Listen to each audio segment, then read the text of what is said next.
Está. No, quítalo, quítalo.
Mic check.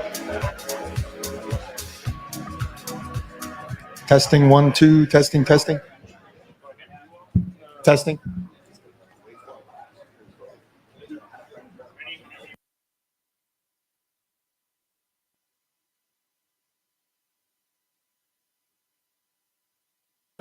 May get up and say hello. I'm trying to decide if we're really going to cook it. Is that really a decision?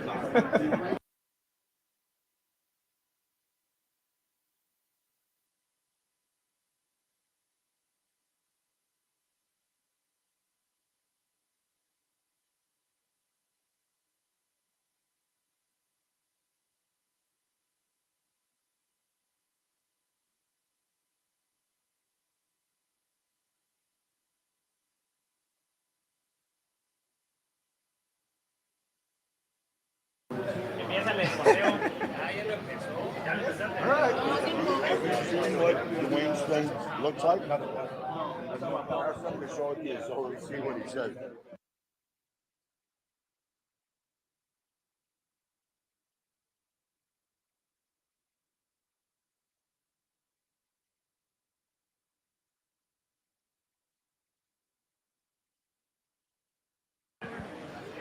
All right, welcome back to CozTalks 2022. Not so loud. Randy's a little hungover, so not so loud. Hopefully you guys had a good time yesterday. I had a great time. I learned a lot, and I'm looking forward to some great speakers today. Our first speaker today is one of my business coaches and a mentor of mine and a person who put me in this industry. So, I'm really excited to watch his presentation. He's going to come live on the video with us. Really quickly, we're going to do some quick housekeeping things. Again, if you guys need, the Wi-Fi password is CozTalks 2022, CozTalks 2022.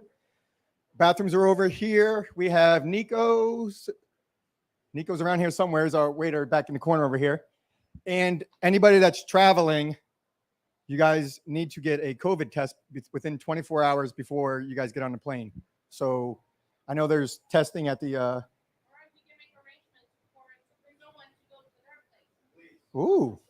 C Pilar. That is awesome. So you guys have to have a COVID test before you can get back onto the plane. We're good.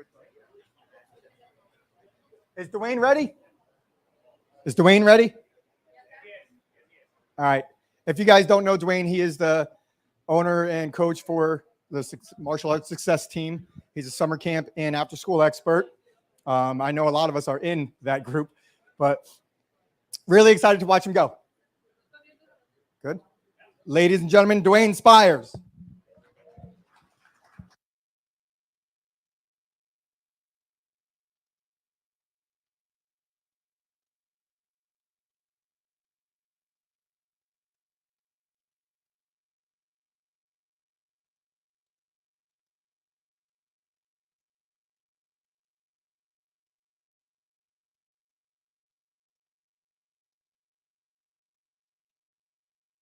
And we can't hear you. Yes, I get it. I'm that guy. Lied and said it would only take me a day, and then when I tried to.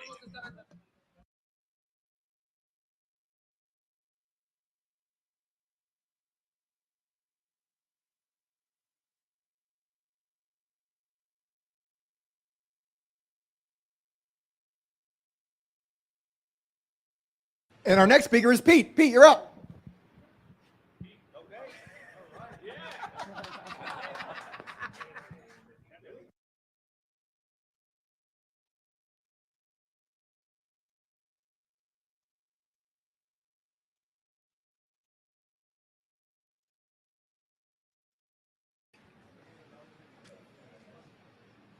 When you say pre-test, fucking everybody. As they're working on Dwayne, it's not a live video, just so you guys know. Wait, just tell the story about how you grabbed the drone and lost 3 fingers. My finger is fine, Randy. It looks perfect.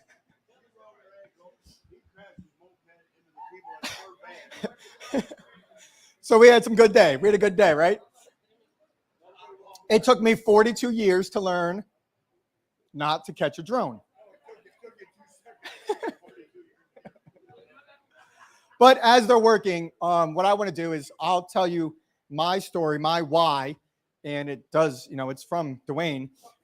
But what a lot of people don't know is, I had a very difficult childhood where I grew up and I was homeless on 2 separate occasions, and I was kidnapped by my father.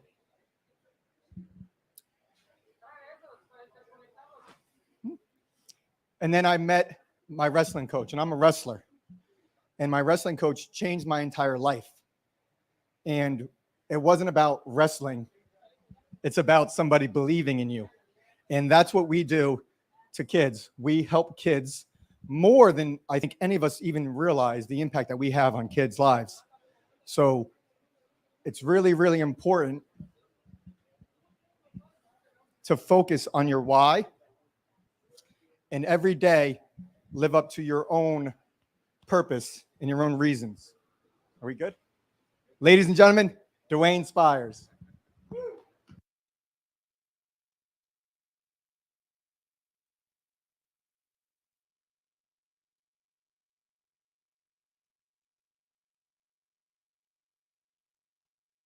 live.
I'm awesome stuff I found. We're humans, right?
who can help you go to that next level.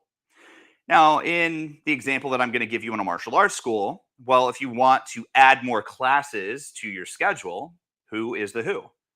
Well, that would be another instructor or assistant instructor. They would be the who to help you add more classes to your schedule.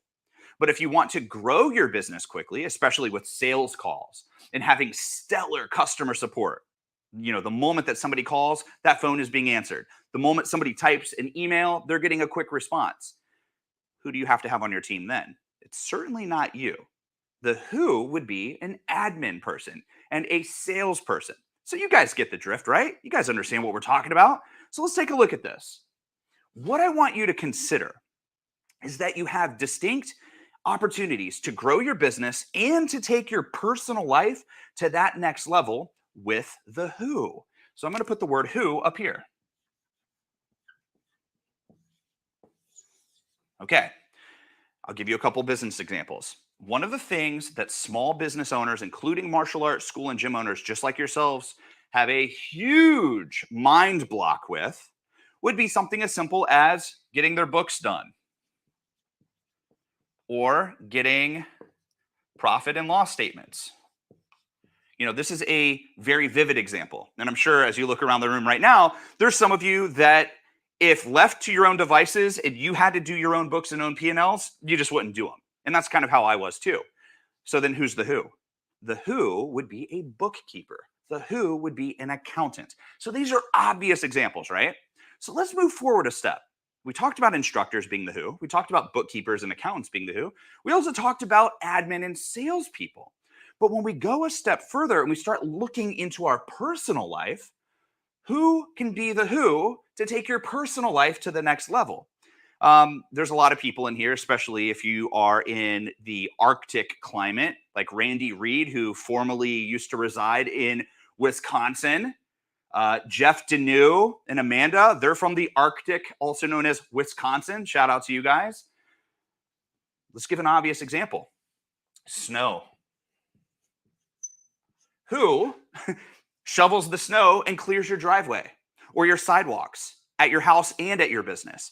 Finding the right person to do that is going to save you time.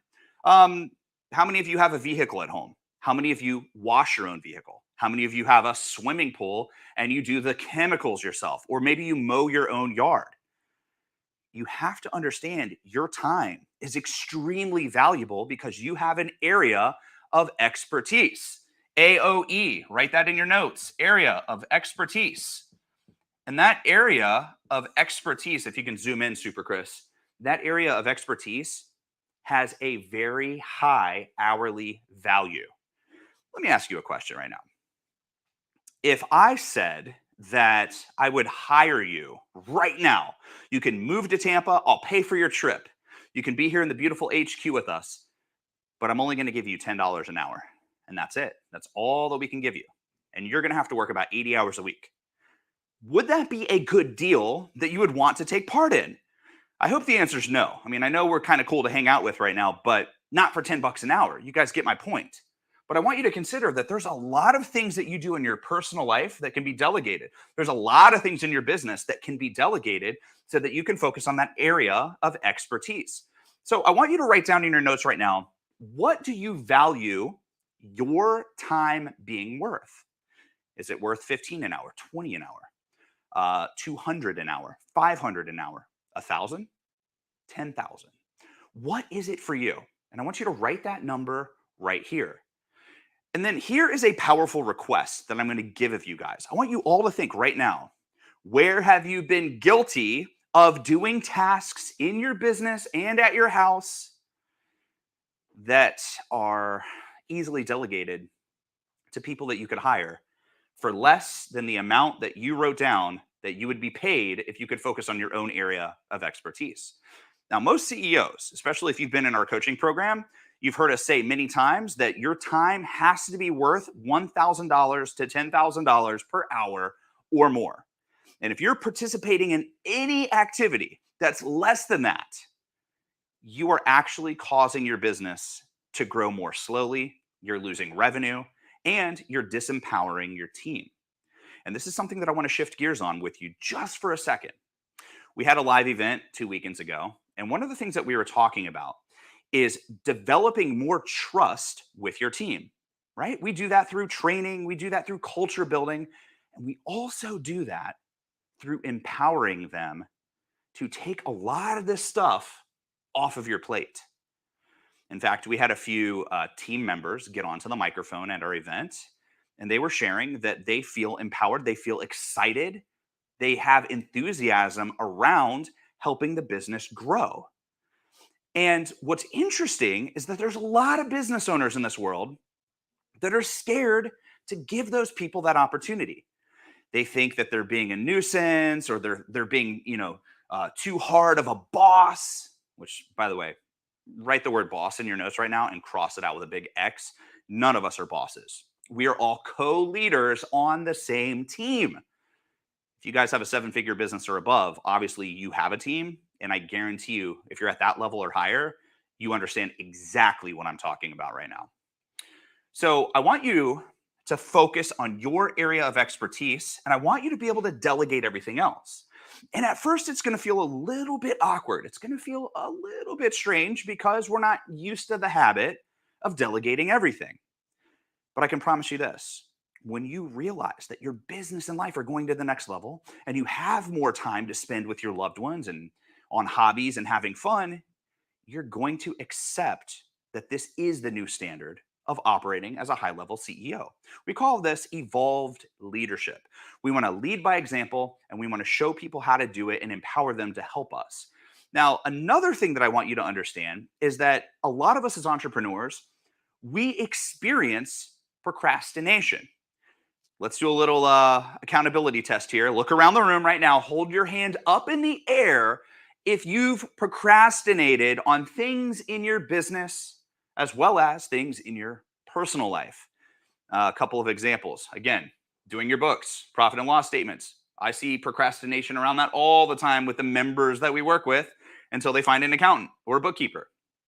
Launching Facebook ads. A lot of people in the business world, they don't understand all the changes with Facebook, so they procrastinate on advertising when they're missing out on these huge opportunities, right? Then they hire experts like us, and we show them how to do it, and then they feel empowered to do it. The other thing to take into consideration is that procrastination also happens in your personal life. In fact, over here, if I can just show Orion. Orion, just say hey to everybody. How's it going? All right, so that's Orion, and he's our executive assistant here. And it was very interesting because when we first brought him onto the team, I had to get used to being able to empower him to take things off of my plate that I could just easily do myself. And, we're talking about little things all the way up to very important tasks.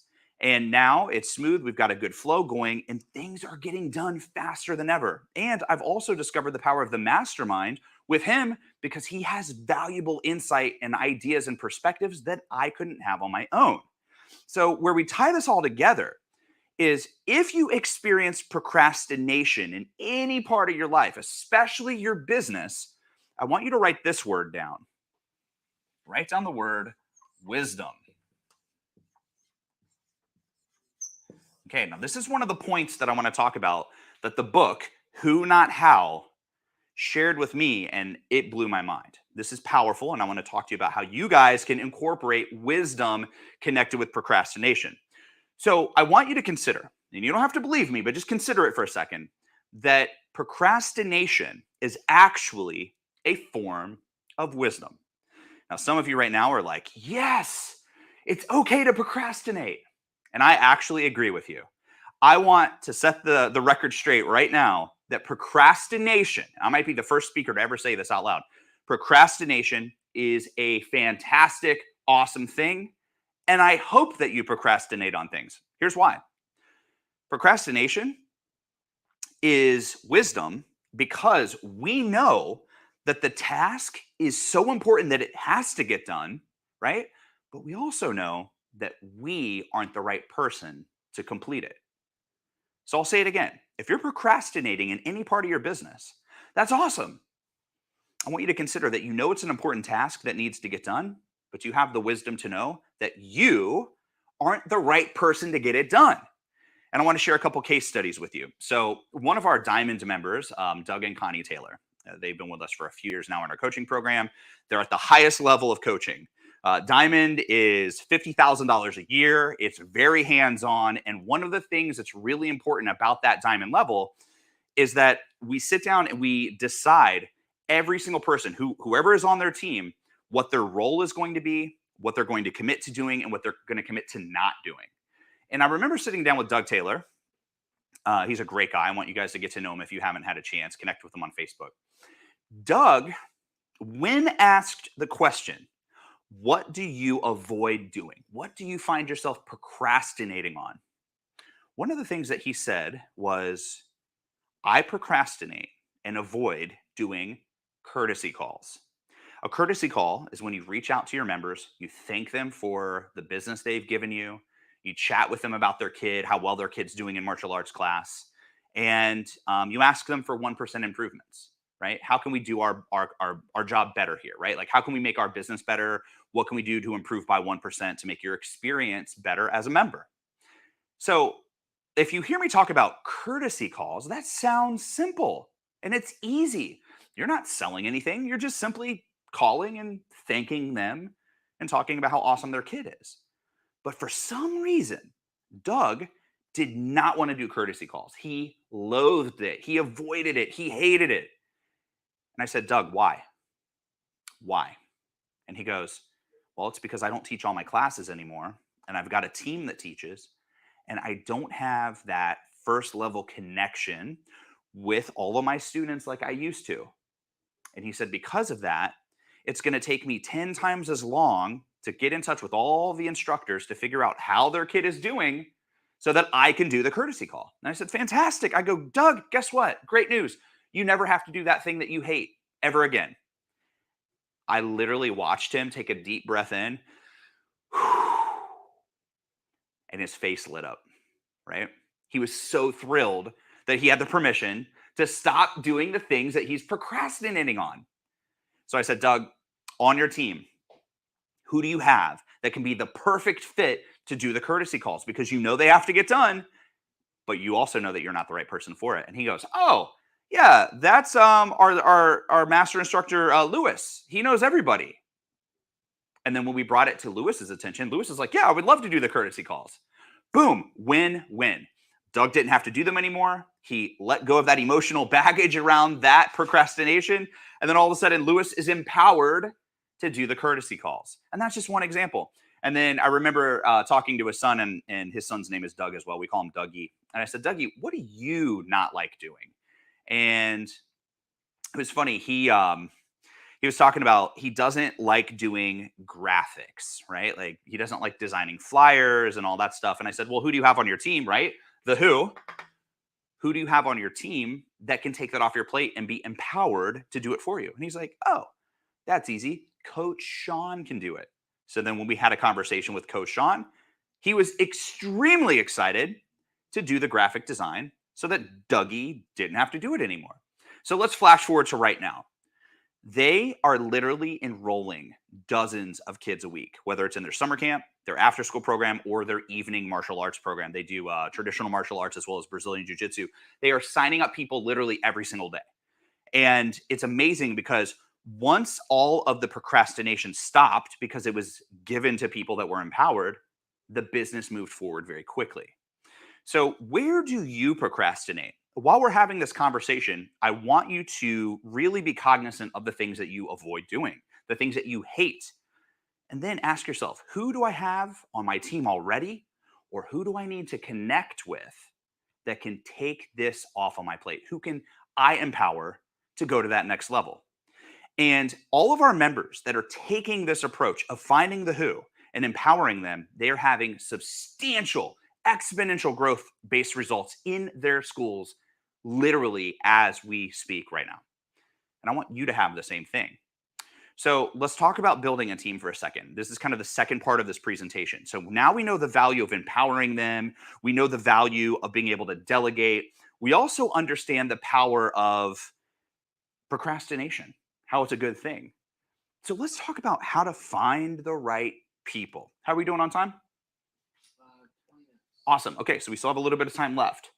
So at this point, let me get an eraser here. If you can find me one to write, that would be awesome. Actually, I found it on the back side of this. Okay, so let's take a look. We're going to talk about some ways to hire because there's a lot of people in this world right now. There's a lot of people who believe in what I refer to as a limiting belief. And guys, it has to stop. Right now, if you look around the room, there's a lot of great people next to you. In fact, I know a lot of you brought team members to the event with you. One of our members, Randall, he brought Jenya with him, and she is a rock star. And shout out to you guys. So we know that good people exist. The question is are we going to be convinced by the industry, the media, or whomever that there's no good people, or even the good people that are out there don't want to work anymore, or the good people want to work for a price we can't afford? Let's silence all of that. And I want you to consider that the right people are out there waiting for an evolved leader like you to step on in and show them that they can be acknowledged, that they can grow with your company, and that they will be appreciated. Acknowledgement, growth, and appreciation are 3 words you should write down. All right, so where are we going to find these awesome people? The simple, like, technical answer that everybody's going to give you is go to Indeed.com. You can do that, but I'm going to give you something a little bit different here. I want you to search for people. What does that mean? It means recruiting them. I want you to be on the lookout for rock stars. Okay, write down the term rock star in your notes right now. A couple days ago, Lauren and I shared a video. We went on Facebook Live, and I want to share this story with you. It's very inspiring, right? So Lauren goes to the gym. She works out every day. She gets to the gym and starts that workout no later than 5 a.m. And it causes her to get up at 4 a.m. every single morning. So extremely disciplined, right? What's fascinating is over the last several weeks, she would come home and she'd say, Dwayne, there's this girl that works at the front welcome desk at this gym who says hi to every single person. She's never on her cell phone, and she always has a smile on her face. And I said, wow, that's really interesting because I'm not really a morning person. If I had to be up at 4 and be at work by 5, I think it'd be a little challenging for me. But for this young lady, she crushes it. And then Lauren said something to me that really stood out. And she said, the thing that I really saw her doing that impressed me is that she's doing other people's jobs. And I said, what do you mean? And she's like, yeah, she's checking people in that come into the gym, right? And then she's also doing other people's jobs. She's grabbing a spray bottle. She's wiping down equipment. She's cleaning things. She's answering the phone. Lauren saw her restocking toilet paper in the bathroom. Like, she's all over the place, crushing it, even though her job is just to stay up front and have a smile. So she's going above and beyond. So let's flash forward until a couple days ago, right? So here we are. Lauren comes home. It's about 6 a.m. or 6:30. And she says, Dwayne, I finally did it. I said, what'd you do? She goes, it's great. I finally went up and I met the front desk girl. Her name is Tori. I said, okay. And she's like, she's awesome. I told her that we're looking to bring somebody on the team that can help us expand, and we need another admin person. We need somebody that can be that smiling face at our events, that can have that enthusiasm, that smile when she's on the phone. She's like, I went up. Her name is Tori. And I said, hey, Tori, our team is expanding and we're interested in bringing on some rock stars. And we thought of you. And guess what Tori said? Immediately, she's like, oh my gosh, I've been looking for another opportunity. She's like, I would love to connect with you. She didn't ask about price. She didn't ask about the salary or anything, any of the details. She meshed with Lauren's enthusiasm. Lauren connected with her on that human-to-human level. Next thing we know, a couple hours later, she's sitting in this room, literally interviewing with our whole team. And what's really awesome about that, the second she walked in, she's shaking hands, high-fiving people. She went up to Becky and gave Becky a hug. And then they both go, we don't even know each other, but this is awesome. And then she has a great interview. So after that, I said, and this is a pro tip, by the way, if you do any interviews, you want to make sure that that person that you're interviewing knows that that opportunity has to be a win-win. And write that in your notes right now. It has to be a win-win. It's got to be a win for you as a business owner, right? You want a rock star. But it has to be a win for them. And they need to know that as well. Because I don't want you to ever chase people. Like, I don't want you to chase students or chase, trying to find employees and stuff like that. I want them to jump in with both feet because they want to be part of your family. They want to be part of that work environment, that family that's there, right? So at the very end of the interview, after we had built great rapport, great trust, we said to Tori, listen, we think you're a rock star. Our team is going to vote on you, but we have a good feeling everybody is going to want you on the team. And everybody kind of gave a thumbs up, right? And we said, we want you to sleep on it. We want you to go home, clear your head. And if you wake up tomorrow and you are ready to rock, we want you to reach out to us and say, let's do this, right? And literally when Lauren walked her down, and real quick, Super Chris, if you want to just kind of show this, this is where they were walking, right? You guys can see that walkway down there.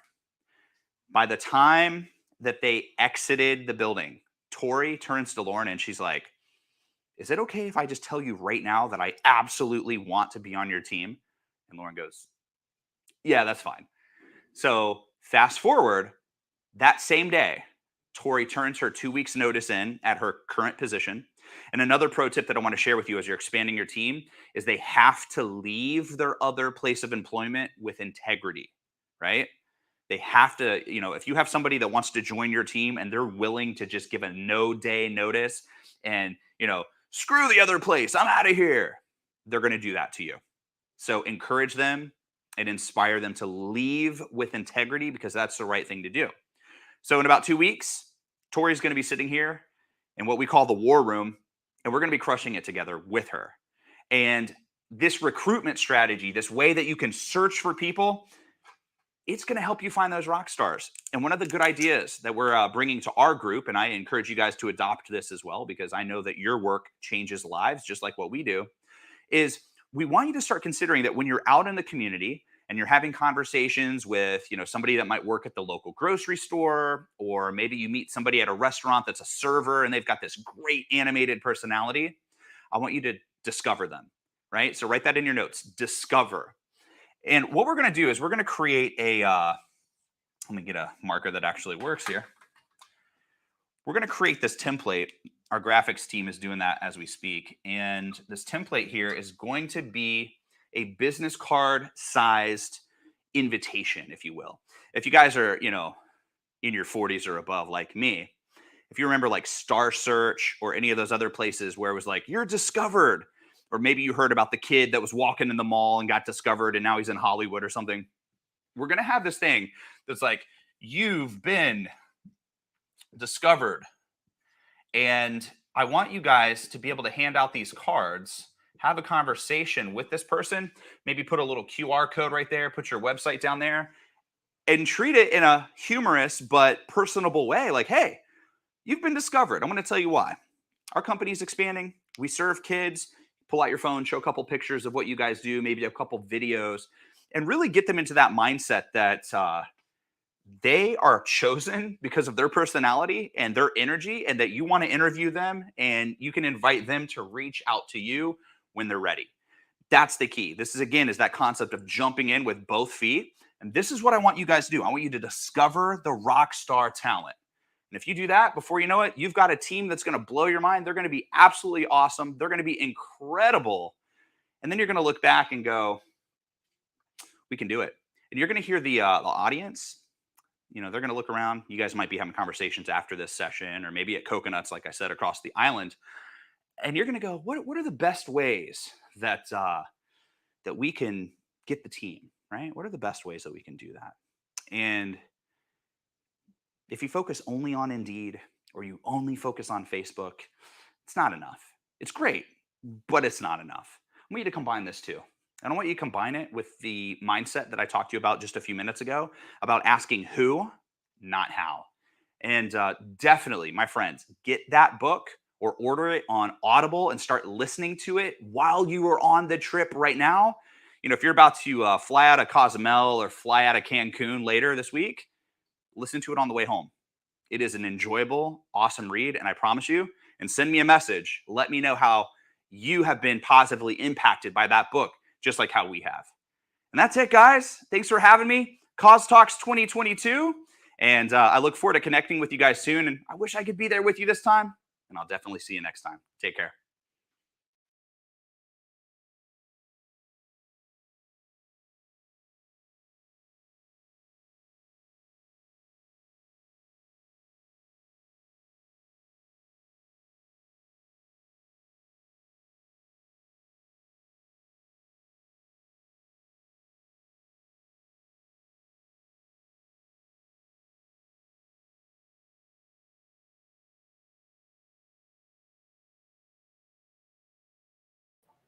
Money.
Information we have to talk to people, right?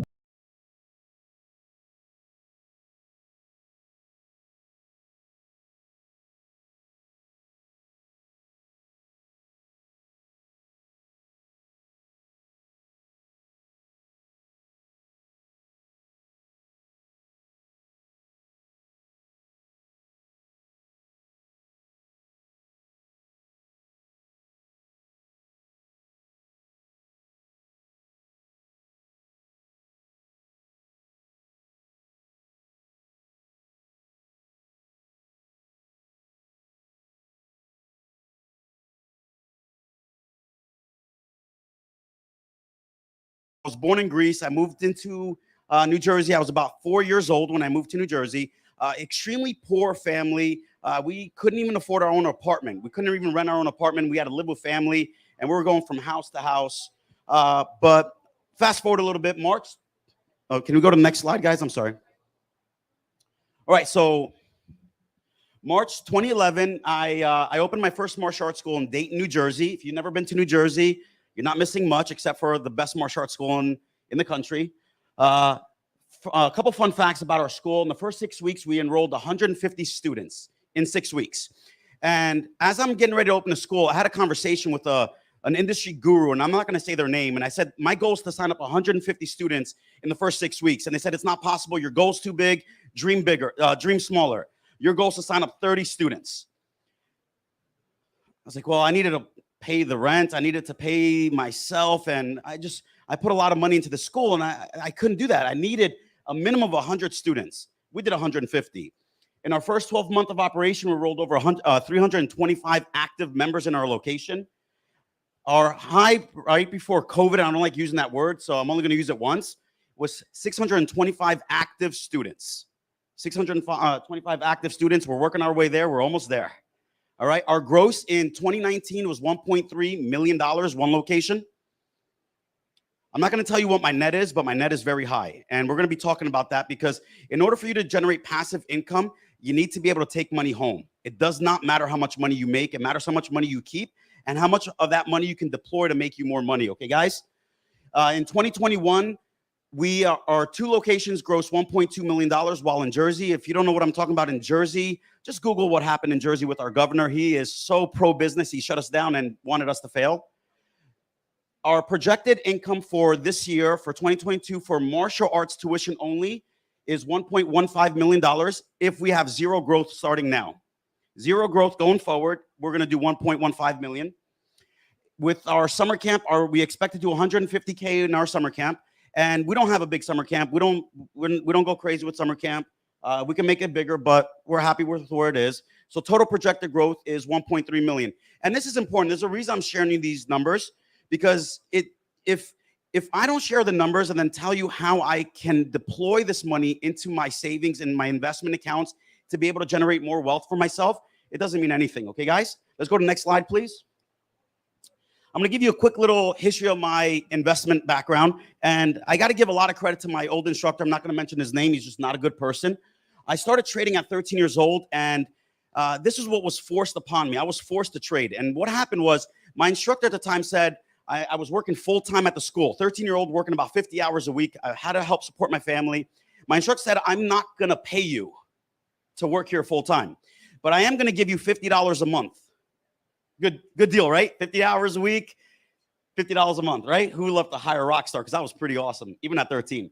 So he put that money into a mutual fund for me. I didn't even know that. I didn't even know if that was real, if he was really doing it or not. He just did it, right? So that's how I began my investment career. 2008, I actually started trading stocks on my own. So the first stock I ever bought was Visa. Just when you get a chance, just Google Visa IPO in 2008 and just see where it is now. Okay, just take a moment. I got lucky, I guess, with that one. From 2008, 2016, my portfolio has grown 5 times. In 2016, I started day trading. My portfolio since 2016, my net worth has grown about 15 times since then. And the reason I'm telling you guys this is because I don't have a background in finance. I don't have a degree. I don't have a license in finance. This is stuff I learned on my own with a lot of help and a lot of just reading and just connecting with the right people. I invest about 20 hours a month right now currently into my trading. And I just want to tell you that it does take a little bit of commitment. You don't need to put that much time in. It can be a much simpler process. But for me, I enjoy it. I love it. It's one of my passions, right? Let's go to the next slide, please. So before we even talk about building a passive income, the most important thing is budgeting. Know your numbers, right? So what is your gross? How much money does your school make? How much does all your businesses combined? How much revenue do they generate? So that is your gross, is the overall picture, the whole pie. Then what is your net? If you don't know what your net is, you need to find this out. The net is how much of this money are you taking home after every single expense? Okay? Now, when you start tracking this, you should do this monthly, because the important thing is when you do it monthly, you can start seeing patterns. You can start seeing patterns on how you can adjust your budget and save a lot of money, because you'd be surprised how much money we actually spend and waste every month on non-essential things. Now, once you have your monthly budget, you know what the minimum amount you can invest in. You can put into savings, you can put into mutual funds, you can put into ETFs or different avenue streams. And this fourth one is one of the most important things, and this is why most people fail in building a large portfolio. They don't do automatic investment deposits. What people do is they'll say at the end of the month, I have an extra $1,000, I'm going to put $200 into my account. Next month, they completely forget. They're down in Cozumel, they forget to do it at the end of the month.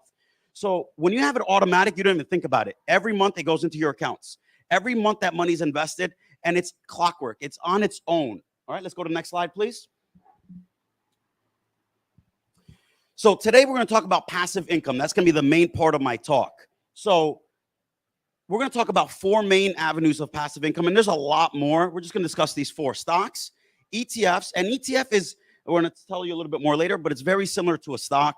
Cryptocurrency, real estate. Now, show hands, who is invested in one of these 4 right now? Keep your hands up. Good. Keep them up for me. Those people that have their hands up right now, who does something monthly, puts money monthly into one of these? Awesome. Who does more than 1? More than 2? More than 3? All right, more than 4. I love it. Good. Okay, good. The reason that I'm saying more than 1 is we all know what happened in 2020. all of our businesses took a hit. All of our businesses had a decline in revenue. So when you have one revenue stream, that limits how much growth you can have when something like 2020 happens again. But when you have multiple streams of income, then 2020 happens and the one that goes down doesn't really scare you as much. So yes, I was affected by 2020. My life didn't change at all. I might have been a little more stressful, right, Natasha? I wasn't too stressful, was I? I was a peach. I was a peach. That's recorded, right? Everyone has that? Next slide, please. So the first thing we're going to talk about is stocks. Investing in stocks is one of the fastest way to generate wealth. Do you guys know why? When I have to do my own planning and I have to buy my own stuff and I have to build my own businesses, it requires my work. And in order for me to be successful in a business, I have to either hire the right people or have the right education. So when I invest in a stock like Apple, for instance, I'm literally buying into a company that's much smarter than I will ever be because they can hire the best people. I have the best people working to make me money instead of me having to do it on my own. So for stocks, the best way to create passive income, not just in your stock going up in price, is a dividend-paying stock. What a dividend is, it's a distribution of profit that the company gives to shareholders. And sometimes that could be yearly, once a year, it could be twice a year. Usually it's quarterly. And what companies do, if they have good quarters, they will increase their dividend. So they will increase the amount of money they're going to pay you per share. So I have a couple examples here. The first example is Visa. I love Visa, but this is not financial advice. Don't start buying Visa tomorrow, okay? But Visa gives you a 0.69% return on the dividend. So every quarter, you're going to get some shares of Visa if you do a dividend reinvest. Now, here is one of the most important aspects of dividends, of stocks, is the dividend reinvestment. So when a company gives you a dividend, it's in cash. So let's say you get $100 in Visa dividend. They give you $100. If you don't reinvest it, you get $100 into your account. You can pull that money out, put it in your pocket, come to Cozumel, get a couple drinks. But if you reinvest that money, what happens is that money automatically buys more stock of Visa at that current day price. So it's always adding to the value of your Visa stock. But more importantly, the next dividend that you get, it's going to be a little bit more because now you own more stock of Visa. And that's how you compound your money to create that snowball effect to make more money.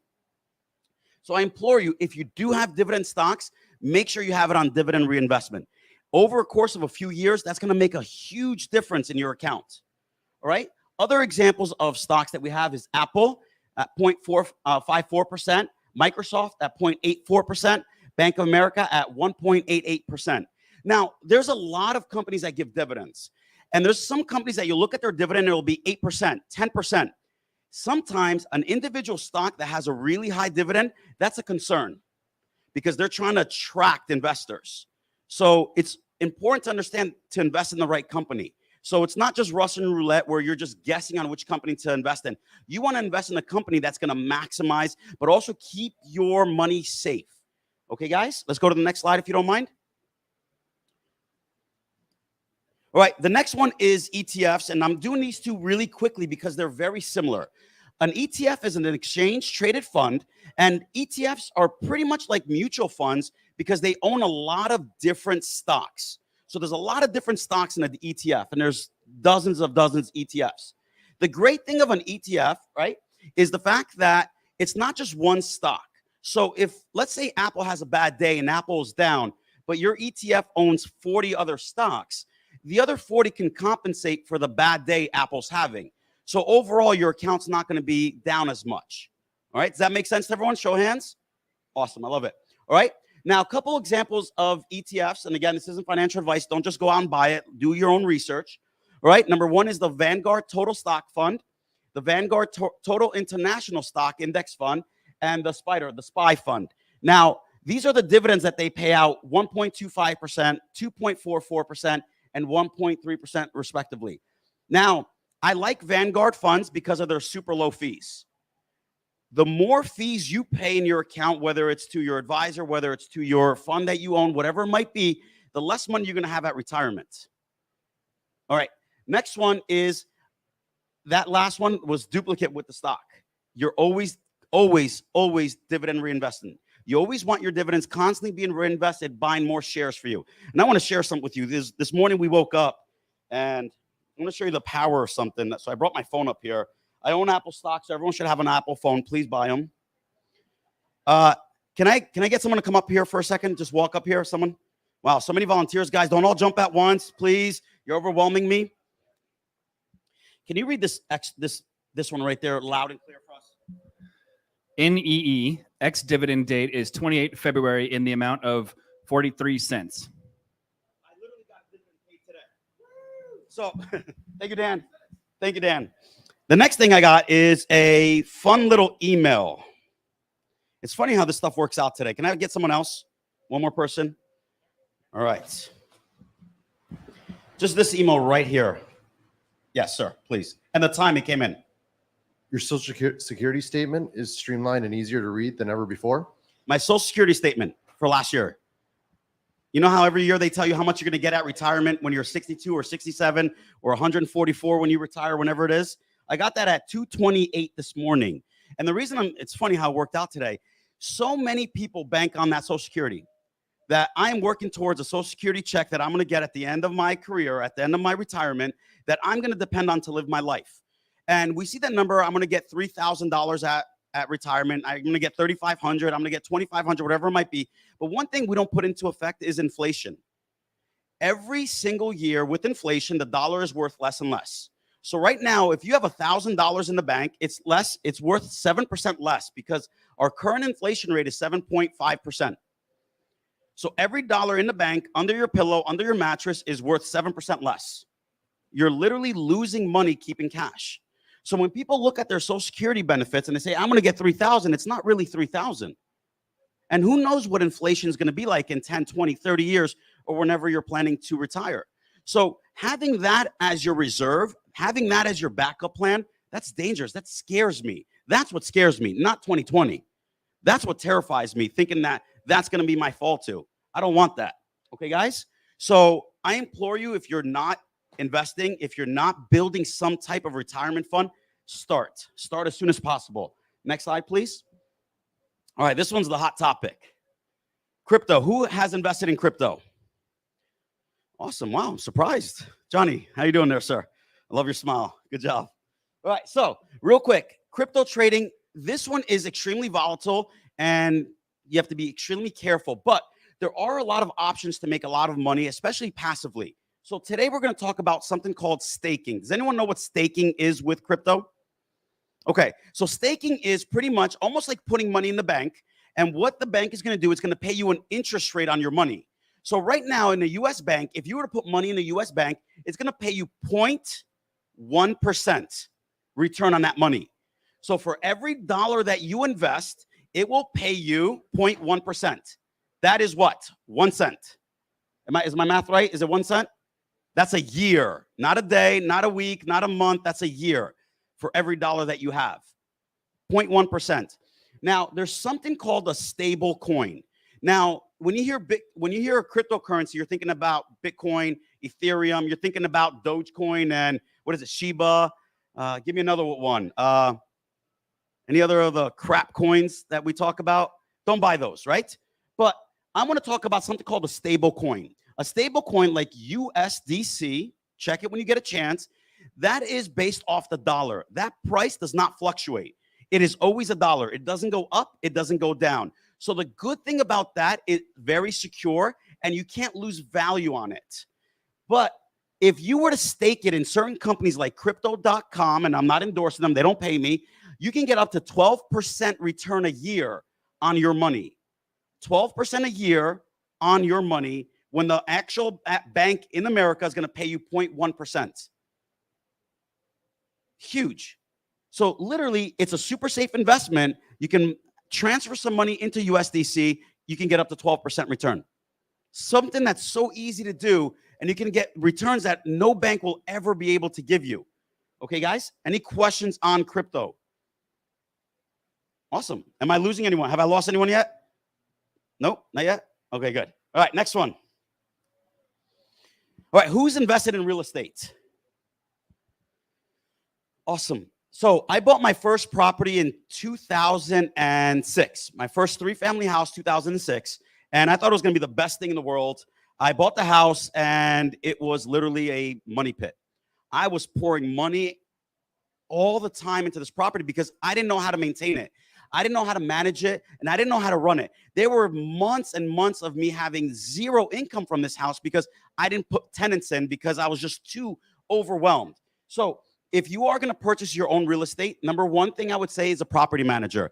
About 2 years ago, I hired a property manager for my property. I have not seen my house in over 2 years. I haven't been there. I receive a monthly check every month from the income that it generates. I don't know what's going on there. I don't know who my tenants are. I don't know what it makes, what it does. All I know is this is my net from the property. I know that this is what I'm going to get every single month. This is what my tenants are paying me.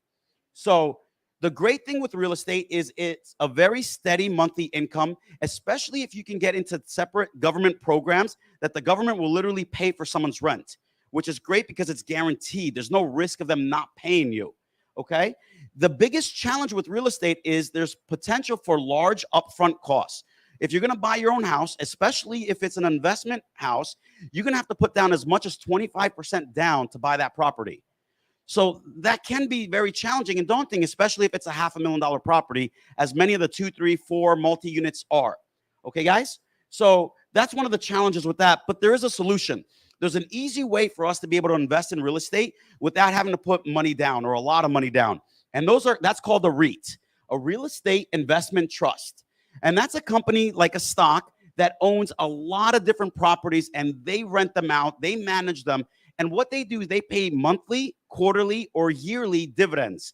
So they'll literally pay you based off the rental income that they generate. So it's a safe way to be invested in real estate without having the huge upfront costs. Okay, guys? So there are many different REITs. The great thing with the REIT, though, is you can also do REITs that are based out of different countries. So I can do a REIT that's just based off US properties. I can do a REIT that's based off of Caribbean, South American, Asian, whatever industry or whatever area you want to invest in. Because money rotates constantly. And sometimes the US economy is going to be booming. Commercial properties are in high demand. But as we know right now, US commercial properties are in decline. Right?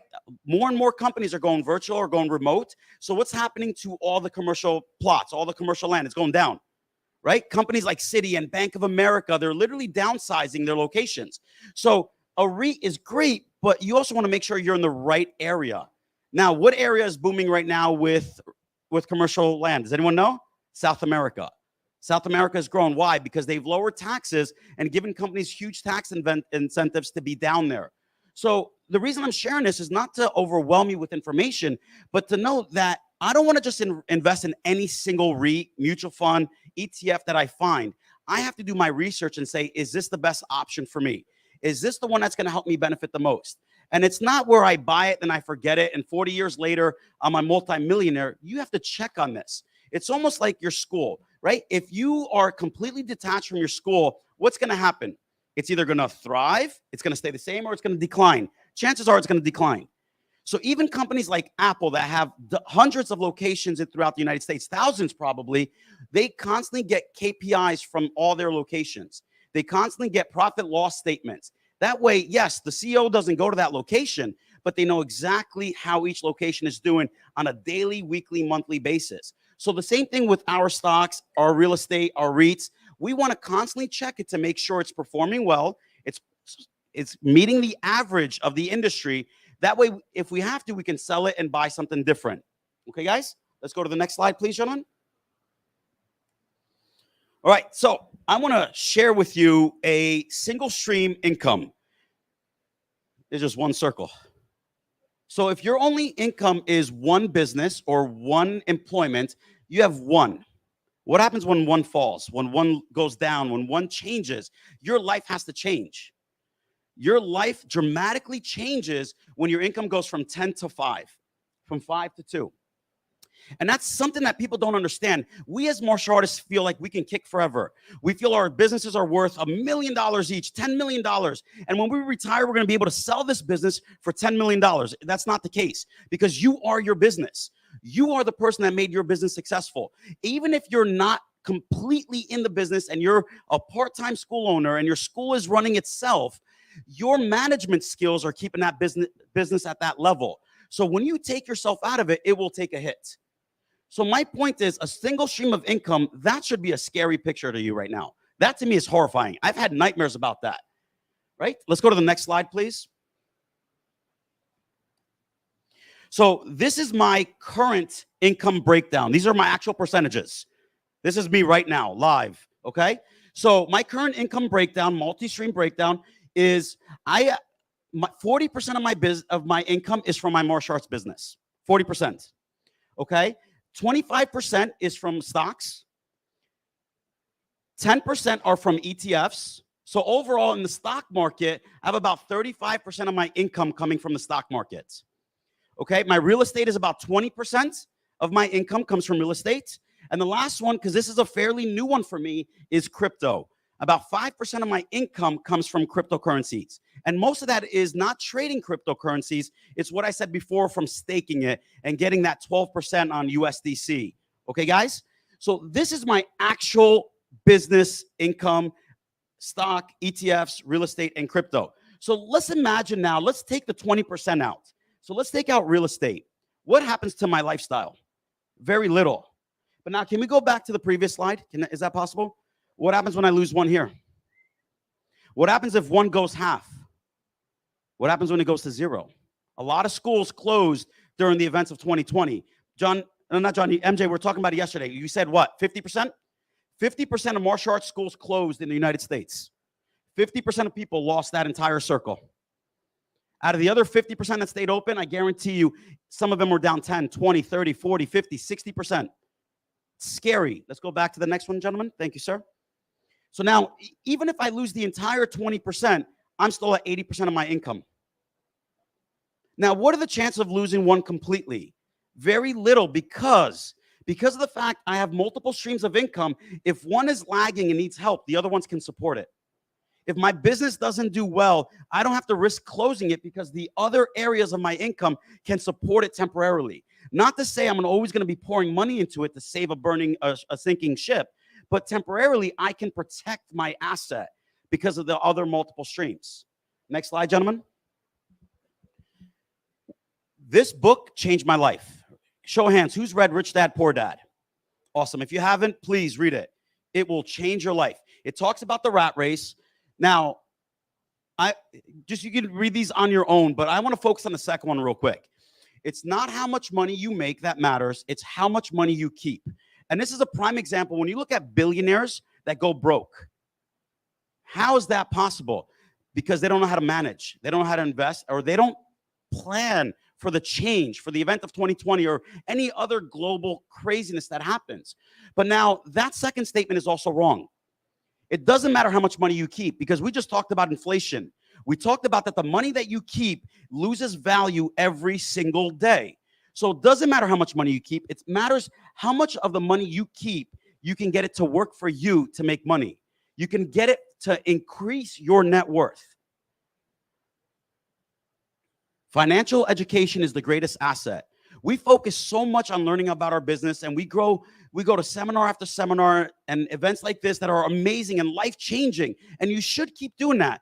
But when's the last time you read a book of finances, learning about crypto, learning about all the different things that can help you make you more money? Right now, I am making money while I'm standing here, not just because of my school, but because of the assets that I own. And I'm not telling that to brag, but to impress upon you the importance of having all these different streams, of having all these different assets. That way, we're not dependent on one. We're not dependent on how our schools do. We're not dependent that we need to have a second, third, fifth location in order to maintain our lifestyle. That we can be super successful with one location. We can be super happy in our lifestyle with one school. If you want multiple, I do. That's great. But if you have all the other avenues of income, that makes it so much safer, so much smarter. Next slide, please. So this is one thing I tell myself all the time. Where am I? What am I doing? How can I get better? Where am I? What am I doing? How can I get better? Where am I? Am I present right now? Am I focused? Am I focused on my goals? Everything that I do, is it goal oriented where I'm focusing on one goal? And yesterday we were at Coconuts. Who was at Coconuts yesterday? I was focused on my goals there too. I was drinking. I had rum and Cokes. We were doing drone and Dan lost one finger. But I was still focused on my goals because we were networking. We were talking. We were still sharing ideas. I was building relationships. So where am I? What am I doing that's going to make me a better person? What am I doing that's going to help me reach my goals sooner and faster? Okay? How can I get better? How can I apply the knowledge? And this is the most important part because we get so much knowledge. And I do this all the time. I go to seminars, I take notes and notes and notes, and then I don't do anything about them. And then I go back to the same seminar next year. I'm like, wow, that's a great idea. And then I still don't do it. So how can I make these changes in my life in order for me to be more successful? What changes can I make starting today? Not tomorrow, because tomorrow never comes. What can I do today to invest in my financial future, to build my financial independence and my financial safety net? So I don't know, Dan, how much time do I have? 5 minutes. So I'm gonna leave the last 5 minutes. Q&A. Anyone has any questions? All right.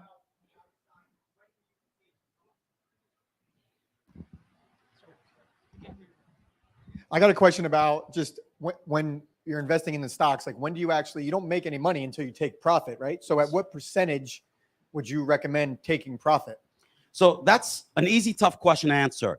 So the short version is you have to take profit where you're comfortable. So, and it also depends, is it going to be a short-term play or is it going to be a long-term position? I have long-term positions that I'm up thousands percentage, right? I don't even know how to say that right. But I have short-term positions that if I'm up 2-3%, I sell it because I don't want to risk the volatility. I don't want to risk something bad happening that's going to take that away because that money's not yours until it's in your bank. If you own it in a stock and you're up 5%, next day it's down 7%, guess what? You can't get that 5% back. Great question, Dan. Anyone else?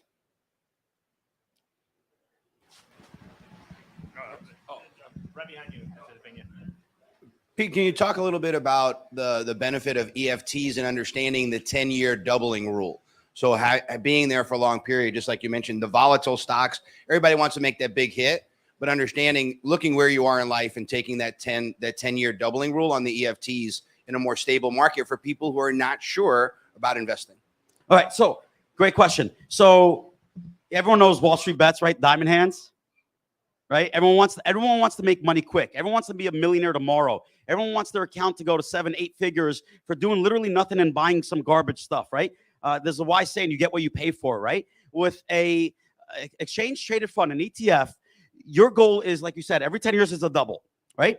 And in the first couple of years, you can, as long as you're adding money in, you can double a lot more in the beginning because the more money you add, the bigger the doubles get. So your goal is, okay, one, know what your number is. What is my number for retirement?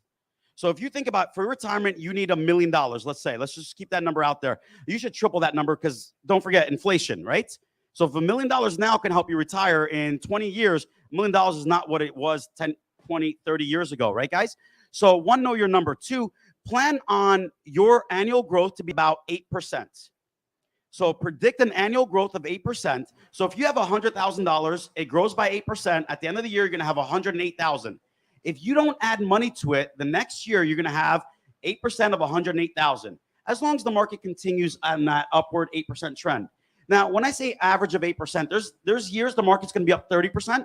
There's years it's going to be down 20% and up 5% and down 27% and up 50%. But the average over the history of the market, it's 8%, right? So now if you consider this 100,000, 8% return after 30 years, is it able to double? Yes. But if you add money to it regularly, monthly, quarterly, even yearly, your doubles are going to come a lot sooner. Okay. I know we have about 2 minutes left. Any other question? Did I answer your question? For someone getting started investing in, let's say, stocks, what sources do you recommend for them to learn from to figure out what they're doing? So that's such a powerful question because there's too much information out there. So you have to find the right information and listen to the right people.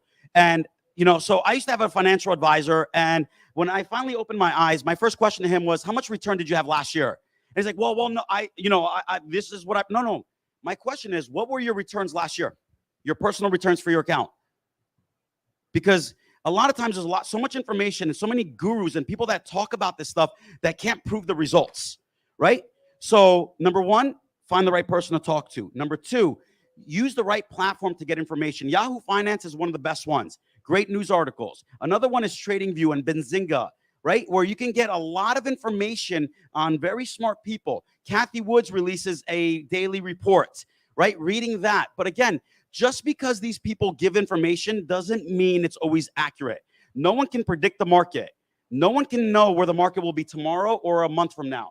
And if they tell you they're full of shit, excuse my French, and you're going to lose your money, walk away from those people. Okay, guys? I hope you guys got some value out of this today, and I implore you, go to the next slide, please. Next slide. That's it. There should be one more. But anyway, when should you start investing? Yesterday. So please, guys, start investing. Put money away. Build your future, guys. Appreciate your time today, guys. Thank you. Thank you, sir. Thank you.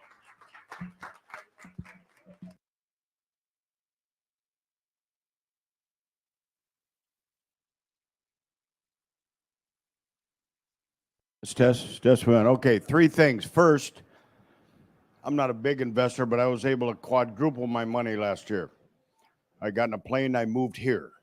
So it's 20 to 1, and that's just my little investment strategy for you. Works pretty well.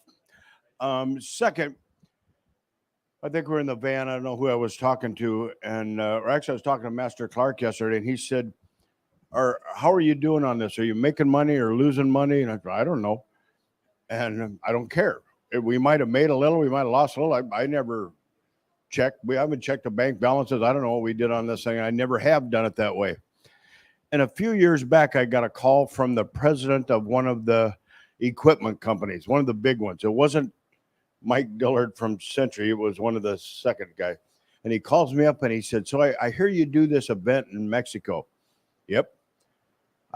I hear you don't pay any of your speakers to come. Nope. They got to pay their own airfare. Yep. And their hotel. Yep. And he goes, I don't know why they would do that. I said, I know you don't know why. I do.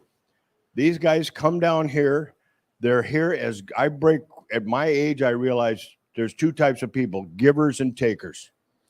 Master Clark has a whole lot better things to do with his time than to come all the way to Mexico to come here to share with you. He does it because he's a martial artist and he's a giver and he's trying to help.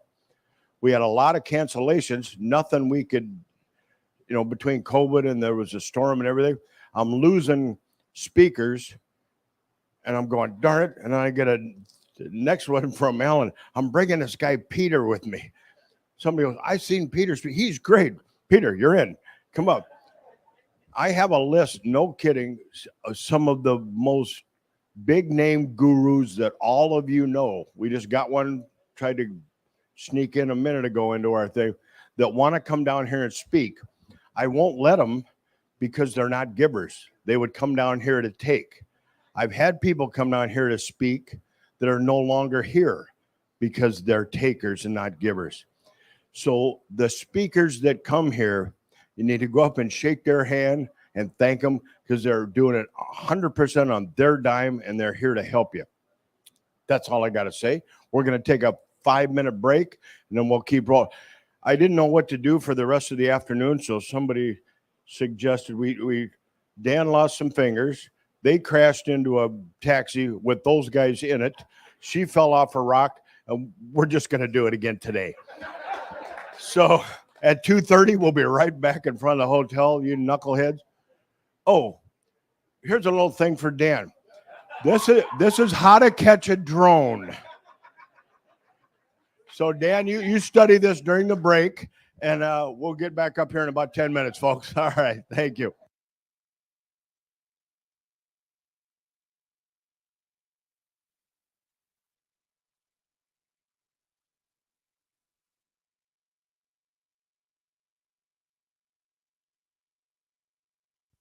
Flying over the White House, a small drone crashed on the White House grounds, causing a lockdown of the entire complex. According to the New York Times, the drone was being flown by agency, who was flying it from a nearby apartment and lost control. Since this incident, the maker of the drone has banned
stems from purpose and values. Today, specifically, though, I want to talk to you about culture and what it means to build culture. And ideally, what I want to do is what I'm going to show you are some of the nuts and bolts on how we became really explicit with different aspects of our culture. Because culture, in the end, it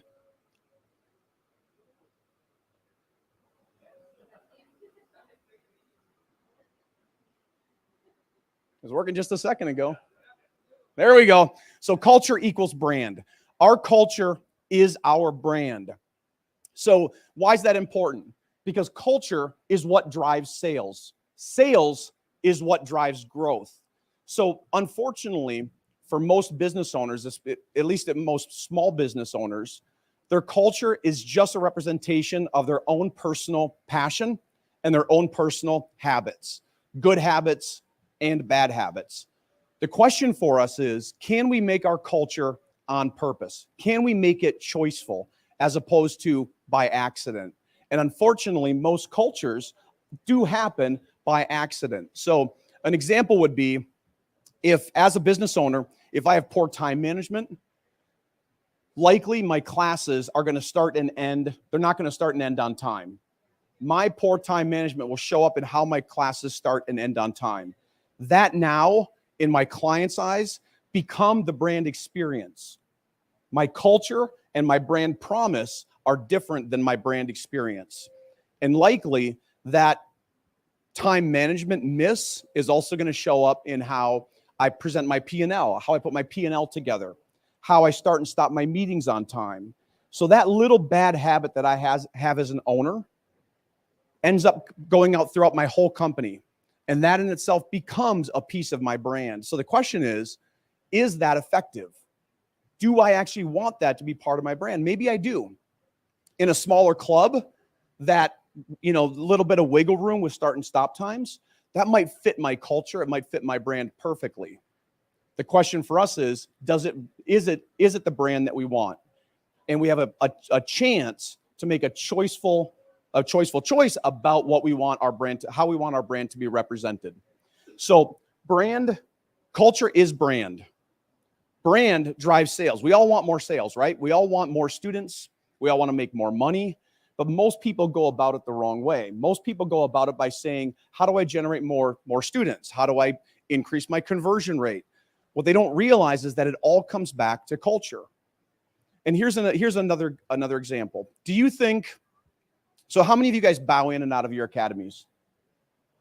Yeah, so Master Clark, I got to thank you for that. I think you were the one that brought that, at least to Karate America, as a culture piece, bowing in and out. Completely changed the culture of our school. So thank you for that. Do you think you're more likely to increase sales by a bow, an instructor that bows with one of those just little head bobs, or by a fully intentional awake bow when they enter or leave the academy? Which one is more likely to generate sales for you? Signups. The intentional bow, right? That is a choiceful action, a choiceful behavior that we can take to deepen our culture, deepen our brand, and that will increase sales. Scripting is great, systems are great, but it's the choice that really matters. And for those of you on growth, the only way to get growth is by pushing sales. The only way to get sales is by becoming really resolute in our culture and purpose, values, the way we communicate, the way we keep our books, all of that is part of our culture. So ultimately, if we want to drive sales, if we want to increase, if we want to drive growth, we have to start with our culture. So what I want to do now is I want to give you guys some nuts and bolts about some choiceful decisions that we made for our culture. And it's a cool little quiz that I'm going to have you take too. So if we can hand out some of those sheets. Some of this stuff you're not going to agree with. Some of this stuff that I'm going to show you, you are going to completely disagree with, but that's okay. It's not your culture. This is my culture. These are the choices that we've made. I'm not about yell or tell and yell. So there's a lot of business owners that are tell and yell. I tell my staff member what to do. When they don't do it, I yell at them. Why didn't you do that? Why did you make that decision? I'm much more about educating and then letting them go, letting them make the decision and me getting out of the way. I'm an owner that's not there. I actually disagree a little bit with what you said. that our business is tied to us and our management style. If our business is tied to us and our management style, we're doing it wrong, because we can never sell our business if it's 100% tied to us and our management style. It's not until we give them the tools, our team the tools, to be able to run it without us, that that business truly becomes sellable. Because no one is going to buy a business where if you're not part of it and it relies on you, well, they might buy it, but they're going to buy it for a lot less. The value of the business goes way up once the owner does not have to fill a role in that business. So, does everybody have the sheet so far?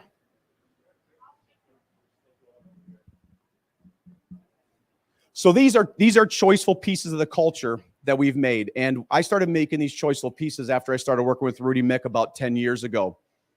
And it was a really interesting experience I had with him, because he's all about choice. He's like, it's not right or wrong. The culture in your school isn't right or wrong. It's just, is it on purpose? Is it by your choice? And we went to a restaurant and he said, look at this pizza. And the pizza had pepperoni on it. And the pepperoni were just all over the place. And he said, if you look at this slice of pepperoni, it looks like the pepperonis were just tossed onto the pizza. The alternative would be making sure that every slice has an equal number of pepperonis on the pizza. And he said, it's not right or wrong, good or bad. It's just, is that choiceful? That becomes part of their brand, the way they deliver their product. And that woke me up to, where are we not making choices on the type of delivery and the type of brand promise that we want to make? What is our culture, and how can we make sure that we control every aspect of it? So I got a little quiz for you. It is kind of long, so we are going to buzz through it. Again, I'm not telling you this is the way you have to do it. I'm telling you this is the way I do it, and it's really successful. So can you guys read this? I'll read it off for you if you can't. Raise your hand if you're having trouble reading it.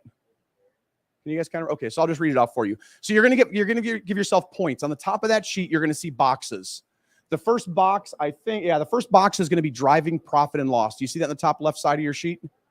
So that's where you're going to end up putting your score. So number one, our P&L arrives within 5 days. Ideally, 3, no more than 10.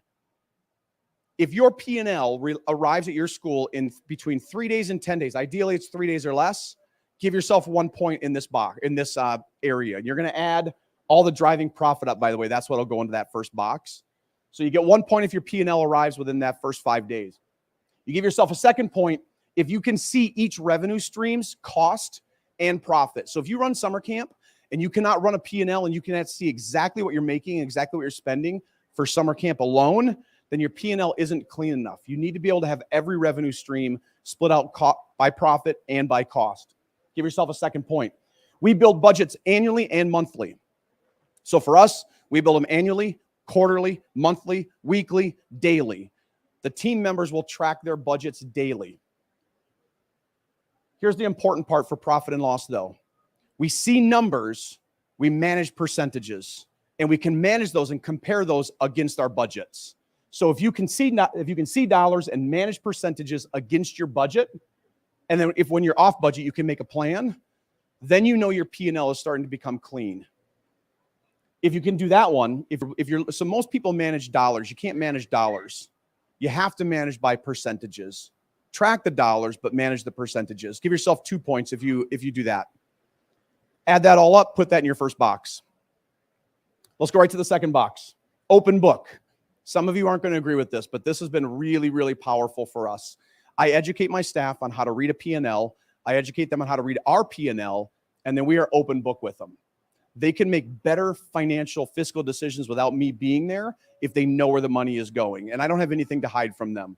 So number one, our team has been educated on how to read a P&L and a budget. Give yourself a point.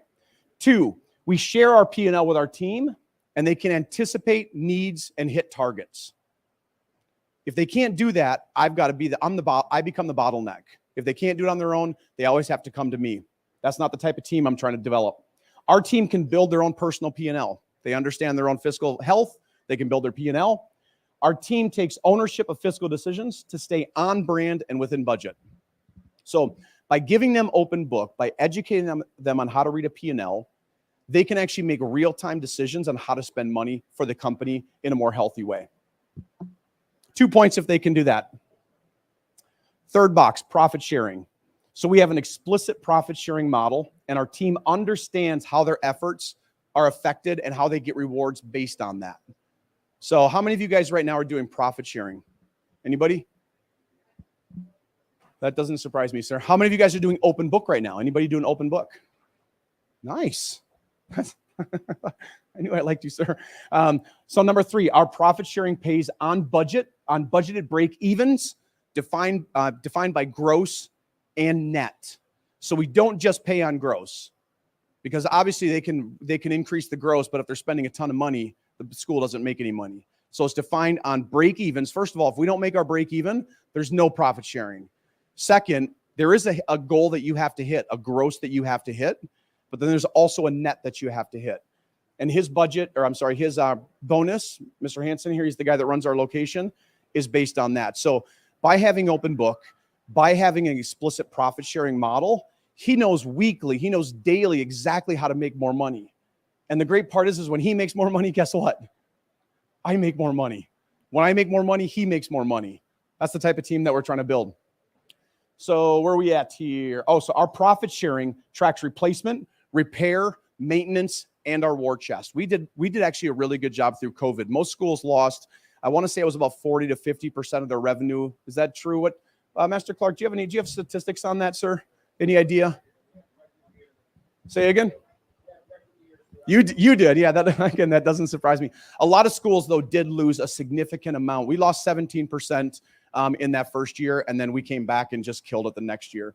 So if you don't have a war chest, though, if you don't have a savings, you're not able to survive those big hits. Next one, our profit sharing. Where did that one? Last one is our team takes ownership of numbers, and they're rewarded for hitting their revenue and profit goals. So give yourself 2 points if your team can do that without your help. By the way, all of this is without the owner's help. If they can't do it without your help, then again, you just become a bottleneck. So give yourself 2 points. So a total number of points you could get for profit sharing would be 2, 3, 4, 5 points. You can get 5 points for any one of these boxes. So that's fiscal. Your fiscal systems are your culture. The way you have your books managed are a piece of your culture. Yes, sir.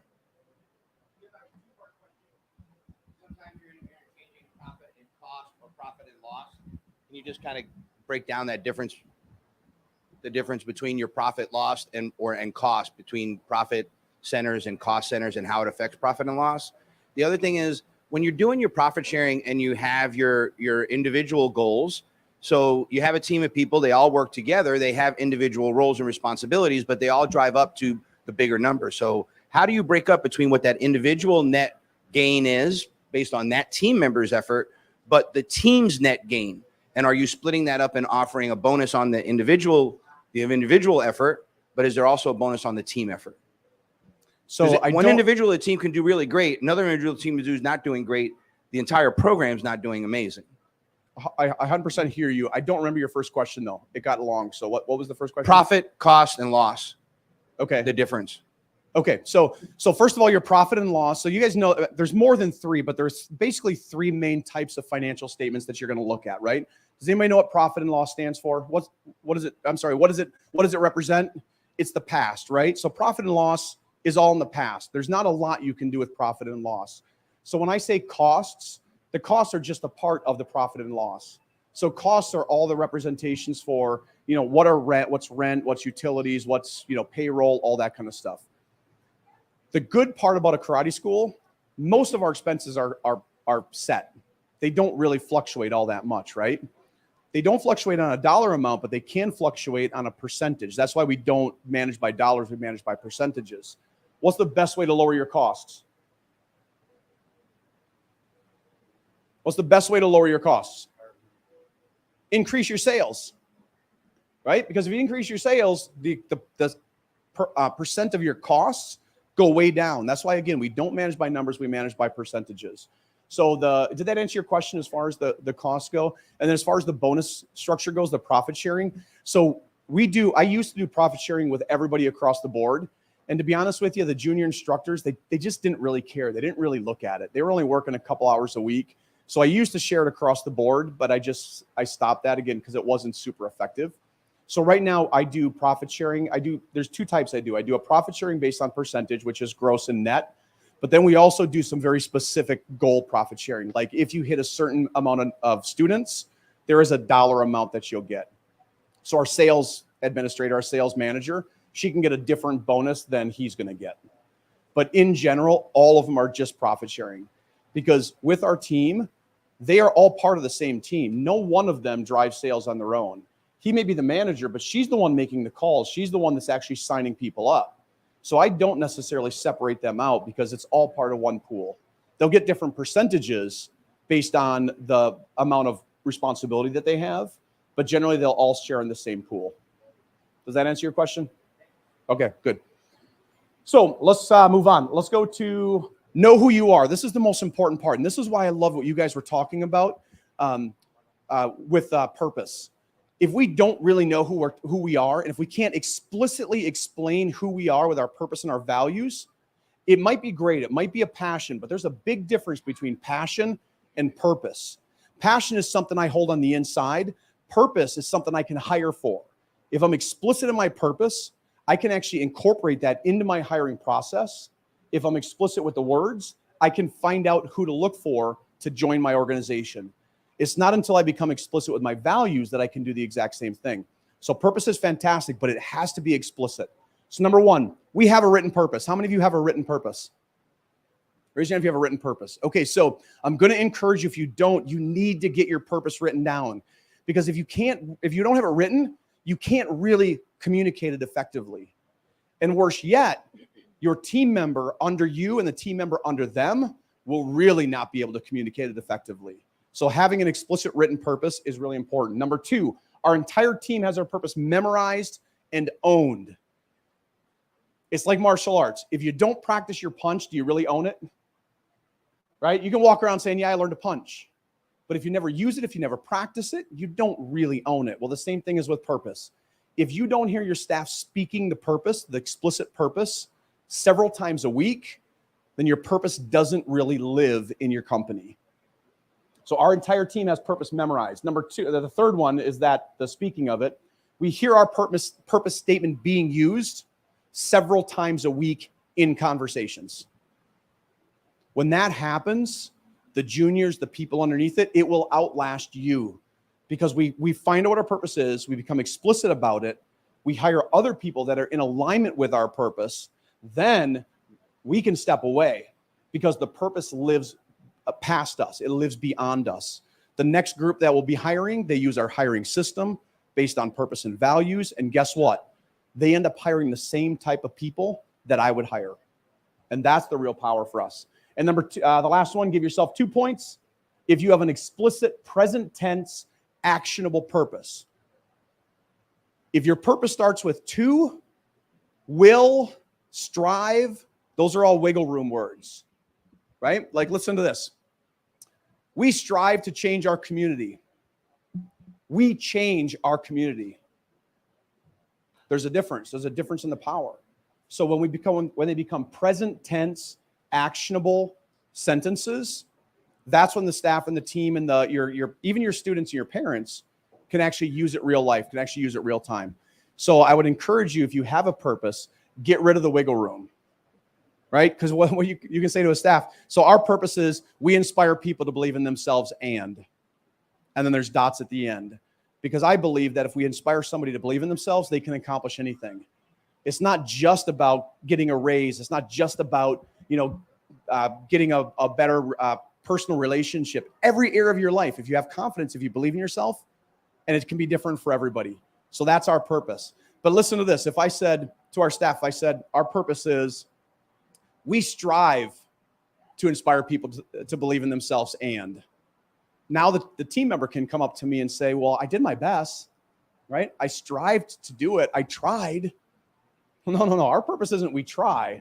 Our purpose is we do. And it just completely changes their mindset. Same thing for values. We're going to buzz through values because values just are the same thing as purpose as far as the action items. Number one, we have written values. How many of you have written values in your company? You do, right? And they have to. So our team has values memorized, right? We communicate, right? We strengthen. Yeah, give them the microphone. Let's do it again. So we strengthen, Our community, we leave it better than we found it. We communicate, Openly, honestly, and intentionally. we guide, Positively, and celebrate progress. right? So if your staff, if your team does not have your values memorized, they're not using them. If they're just written on the wall, they're not using them. They just become one more piece of paper, one more blowing in the wind. Yeah, this is great. The owner said we're going to be doing this week, right? And then 6 months later, you're not doing it anymore. So they got to have them memorized. Next one, we hear our values on a consistent basis, again, used several times a week. The values are great because they give the team members guide rails on how to make decisions like you would make decisions if you were there. And you're not always going to be there. So how do we make sure that these guys and girls make the same types of decisions that we would make? They've got to be based on values. So purpose grounds, values guide, and vision pulls. That's one of Rudy Mick's statements. One of the things that he teaches, and I believe in it. Last piece is we have explicit, present tense, actionable values. If they're not actionable, they're not being used. We don't strive to be safe. We are safe. Next one, hiring. We have a systematic trainable hiring system. How many of you have a systematic trainable hiring system that you don't have to be part of? Okay, so there's some work to be done, right? We are always interviewing. We've talked a lot about hiring and stuff this week, so I'm not going to go too deep into that, but we're always interviewing. We're not always hiring, but we're always interviewing. Our team is trained and able to quickly assess good fits for our culture. So we actually have a tool set that we use with our team. If someone were to walk in and they want an interview or an application, they can quickly assess in like under 3 seconds whether or not this person will be a good fit and whether or not they need to have an interview set up. And again, they do that without the owners being there. If your team can do that, give yourself a point. 2 points, our hiring system weeds out drama and new team members. Here's the important part. Every new team member that you hire needs to raise the bar for what A+ excellence in your company looks like. Don't ever hire somebody that you're going to give to one of your team leaders that has to be managed. They're going to hate you. Every member that comes in should raise the bar for your whole company. If you have that, and by the way, drama. How many of you guys have drama in your company?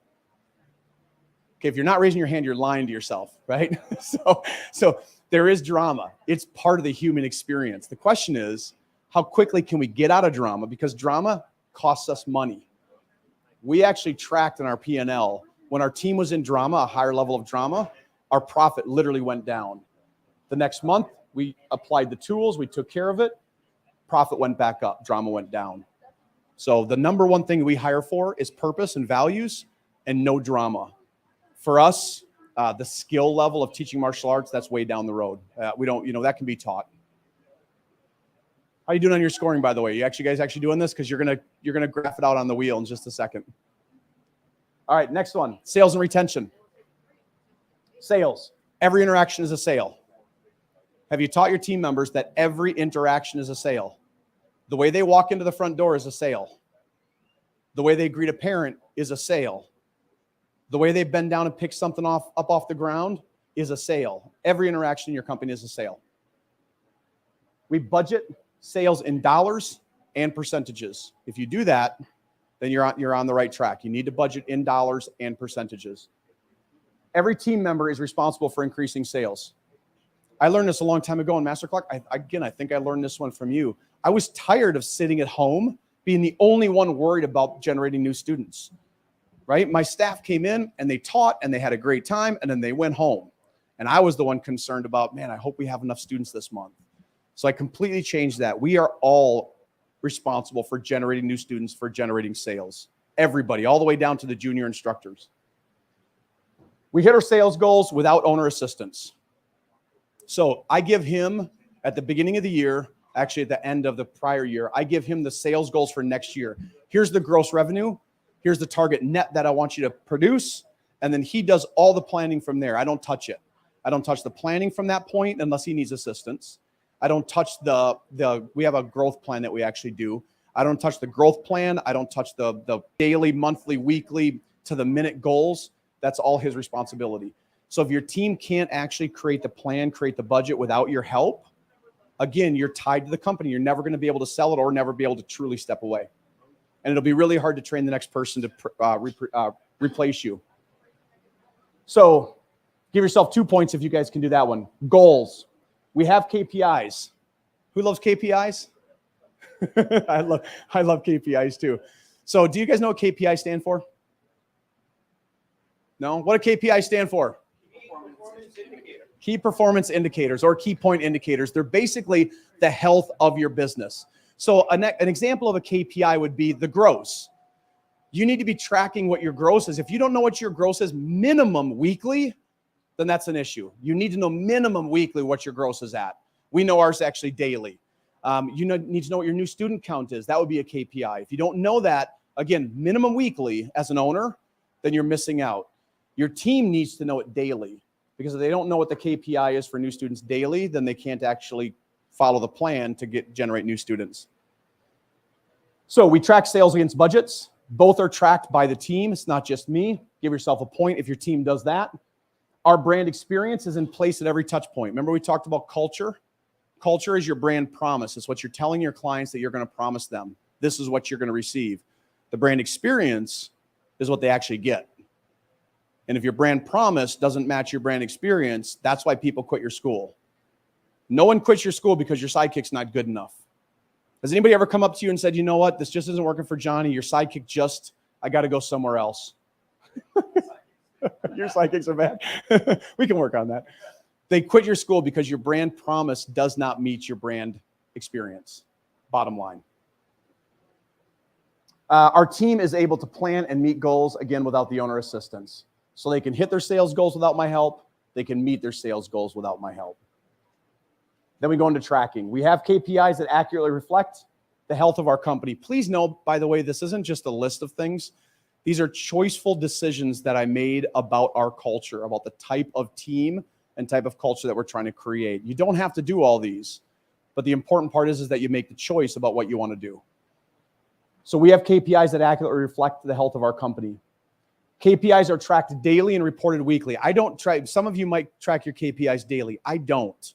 That's why I have him. He does an amazing job at it. I don't need to see my KPIs daily to know if I'm healthy or not. I see them weekly. Now, if there's an issue daily, he's going to come talk to me. But if I'm responsible to track my KPIs daily, again, I'm the bottleneck. Ideally, where I want to go is I don't even want him tracking the daily KPIs. I want the next level down tracking the daily KPIs and reporting them to him. Because if he ever gets hit by a bus, I don't want to be in trouble. Right? We call it the red bus theory. Someday somebody might get hit by the big red bus. So I want to make sure that the next generation knows what's happening.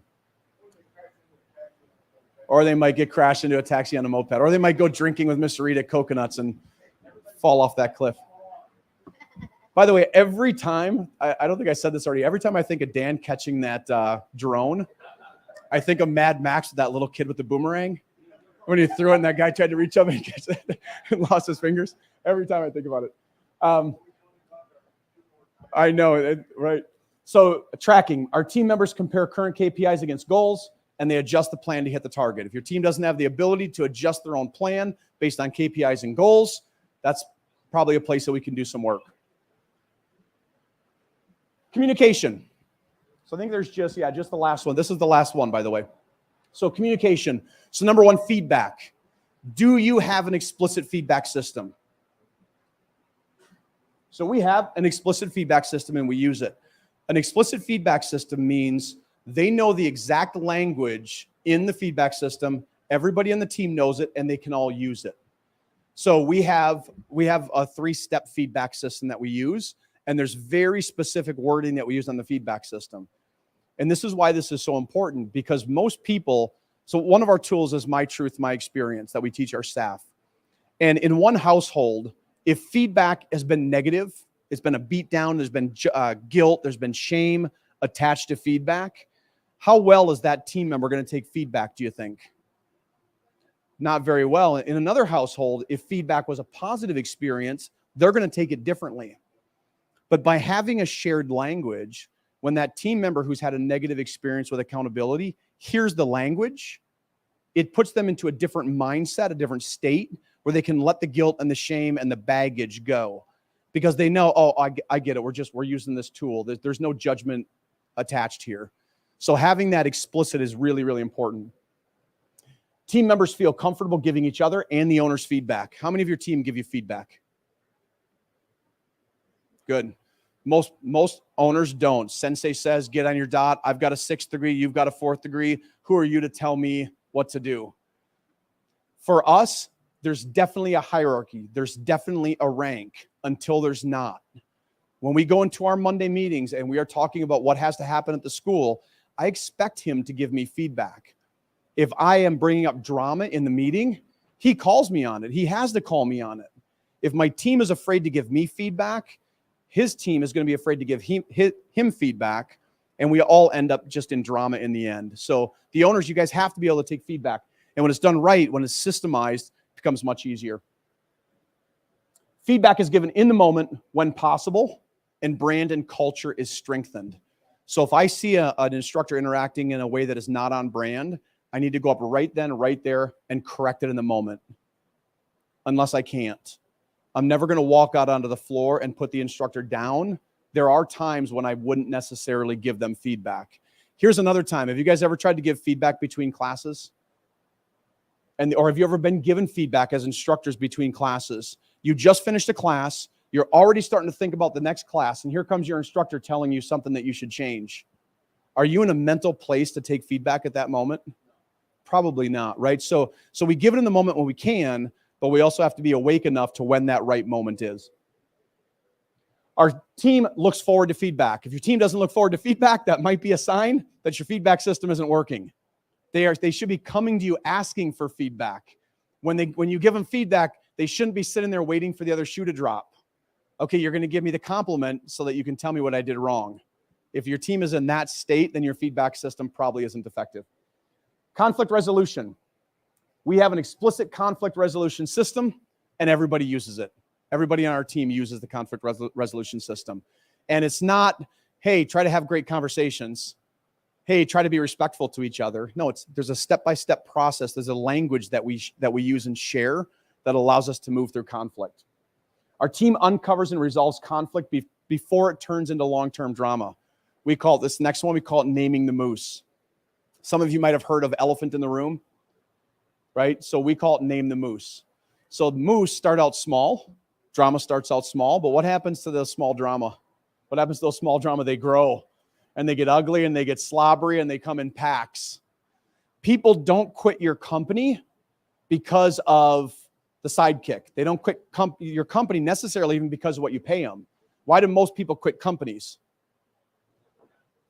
Say again? They don't like their managers, right?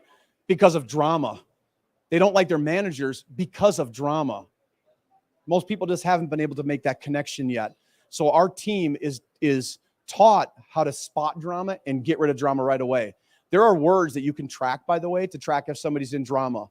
If somebody uses an absolute, they're most likely in drama. So how many of you have kids? Everybody's going to the party.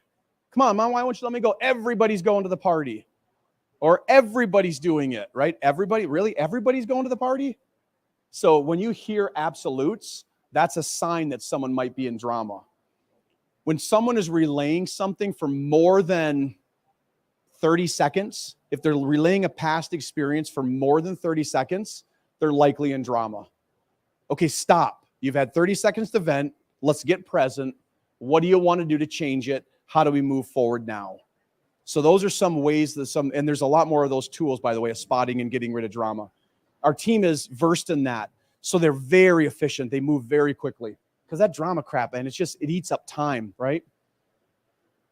So naming the moose, we talked about that one. Our team comes in and out of conflict, or comes out of conflict, feeling safe and respected. They feel like they were heard. Ultimately, the team is strengthened. Even when we disagree, our brand and our culture is strengthened. We don't always have to agree, but we have to do it respectfully. We have to use the tools. I told my team, there's one thing that you're going to do to get yourself fired, and it's not use our tools. It's not be on purpose. It's not be guided by values. Last but not least, communication. There is no guilt, no shame, no judgment. High discernment. If your team can do that, give yourself a point. We have defined excellence for every task. How many of you have defined excellence for every task? Not position, task. So you need to have every position defined in your company, but then you need to have excellence defined for every task in that position. For instance, clean. I want you to clean the lobby. What does that mean? Clean to me is going to mean something different. It might mean something different than it does to you. So we have to become exceedingly clear on what we mean by clean. How do we define clean? We use data instead of name calling. And last, our communication system reduces drama and leads to efficiency and growth in all aspects of our company. Drama will kill your company. So we have to weed it out. We have to get rid of it. So all that being said, if you actually did the work, I know some of you probably didn't. If you wrote yourself a score on each one of the boxes, I want you to go to that wheel. And it should be 1 to 5 on each one of those spokes. I want you to put the score on each one of those spokes for the wheel.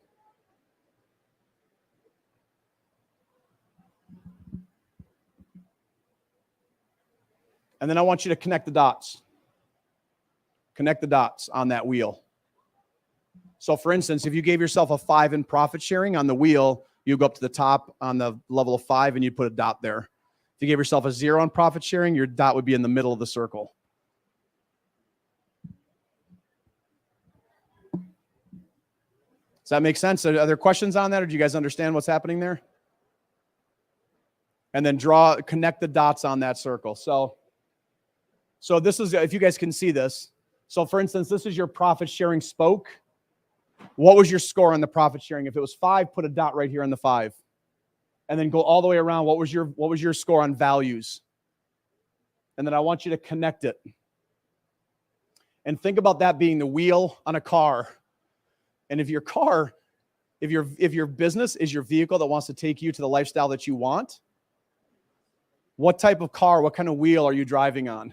Is it smooth or is it going to be jagged? And here's the worst part. Not if that wheel's going to get you there, but what are you going to look like at the end of the journey? Right? So that's all I have for you guys today. Hopefully that helps. If you have any questions, I'm around, or we can talk today. So Stay up here. Awesome job, Jeff. Stay up here, please. I would like you to introduce. No, not for me. Awesome job. Thank you. Thank you, sir. I'm looking forward to, I know you're developing a training system. We are, yes. I'm looking forward to taking it, man. We're actually working with Rudy Mick. So he's been doing this for 40, 50 years. We're taking all of his material and we're putting it online where companies can sign up, and you can actually send your staff to be trained on these skills that we're talking about. How to spot drama, how to stay out of conflict, all those or deal with conflict. Yeah. Dude, I mean, and this is so important. Like, building a team builds your dream. Yeah. I'm like, yeah, I love it. You don't have to do anything. Like, building a team builds your dream. And can you do me a favor though? Can you introduce Rudy Mick's going to come up if we can get it to work this time. We're going to try it again. So Rudy Mick is the master. He's the genius behind most of the stuff that I'm teaching. A lot of the stuff. You can hear us actually. Great. So we're going to have Rudy and my wife. We do a live stream every Thursday, and we talk about these tools. It's absolutely free. If you want to jump on, it's every Thursday, 11 o'clock Central. You can go to Mixed Systems, and that's where you can actually find the link. And we basically just talk about these tools. We did one yesterday, but obviously it didn't work, right? So I asked these two if they would be able to come back today, and they said yes. So they don't have a ton of time because Rudy's a busy dude, so is my wife. But I believe, guys, I'm kind of talking with my back to you, but I believe that you guys actually have some things that you want to discuss. And then here's what we would really like.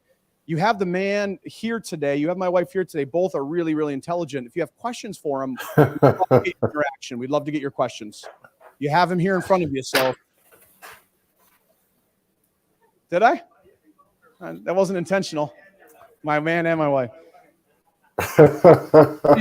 That's why she's the smart one of the team. So what do you guys have for us today? Good to see you both. It's great to be seen. Jen, you're muted. And just so you guys know, just so you all know, there's like a 10-second delay. So this is going to be, we're going to do the best we can with this. Hi there. Hey, everybody at CozTalks. It's good to be with you today. Are you able to hear me? I think I heard a yes. You hear them? I can hear you, Jeff. Yes. Ah, good. All right. They said yes. Excellent. All right, cool. Good. Well, thanks for making the time, and thank you, Mr. Reed and the team, for getting the tech together for us to come back today. Our live stream episode is available, so if you want to see the entire episode from yesterday, it's on our YouTube channel, also on our Facebook page. And we're sorry that we couldn't be with you yesterday, but here we are back today. So, Rudy, yesterday we talked about our two big topics, and as Jeff said, what I'd really like to hear actually is what you all want to hear us talk about. So I'm not really interested in what we have to spew and go over if it's not something that's really, really pertinent for each one of you. So our best episodes are always, no drama, always when we get viewer questions, viewer comments, and viewer insights. So whatever you're sitting with, whatever's percolating for you, please, hopefully you can give it to Jeff, and we'll roll with it. But yesterday our topics were fiscal systems and hiring and interviewing. So Rudy, would you like to jump in here? I know yesterday you teed it up with some of the fiscal pieces that were key of what the martial arts industry, what we can learn from other industries that you work with. Sure. Hi, everybody. It's great to see you. What I'm sitting with, Jen, is two things. One is almost, I wonder if we don't build on what Jeff was just presenting, right? Jeff, you went really fast, great headlines. I wonder if there's questions about the fiscal processes or the hiring systems or the feedback stuff we could actually build on or go deeper. If anybody in the audience has questions about what you were talking about, we could do that. Or we could stay specifically focused on hiring and fiscal.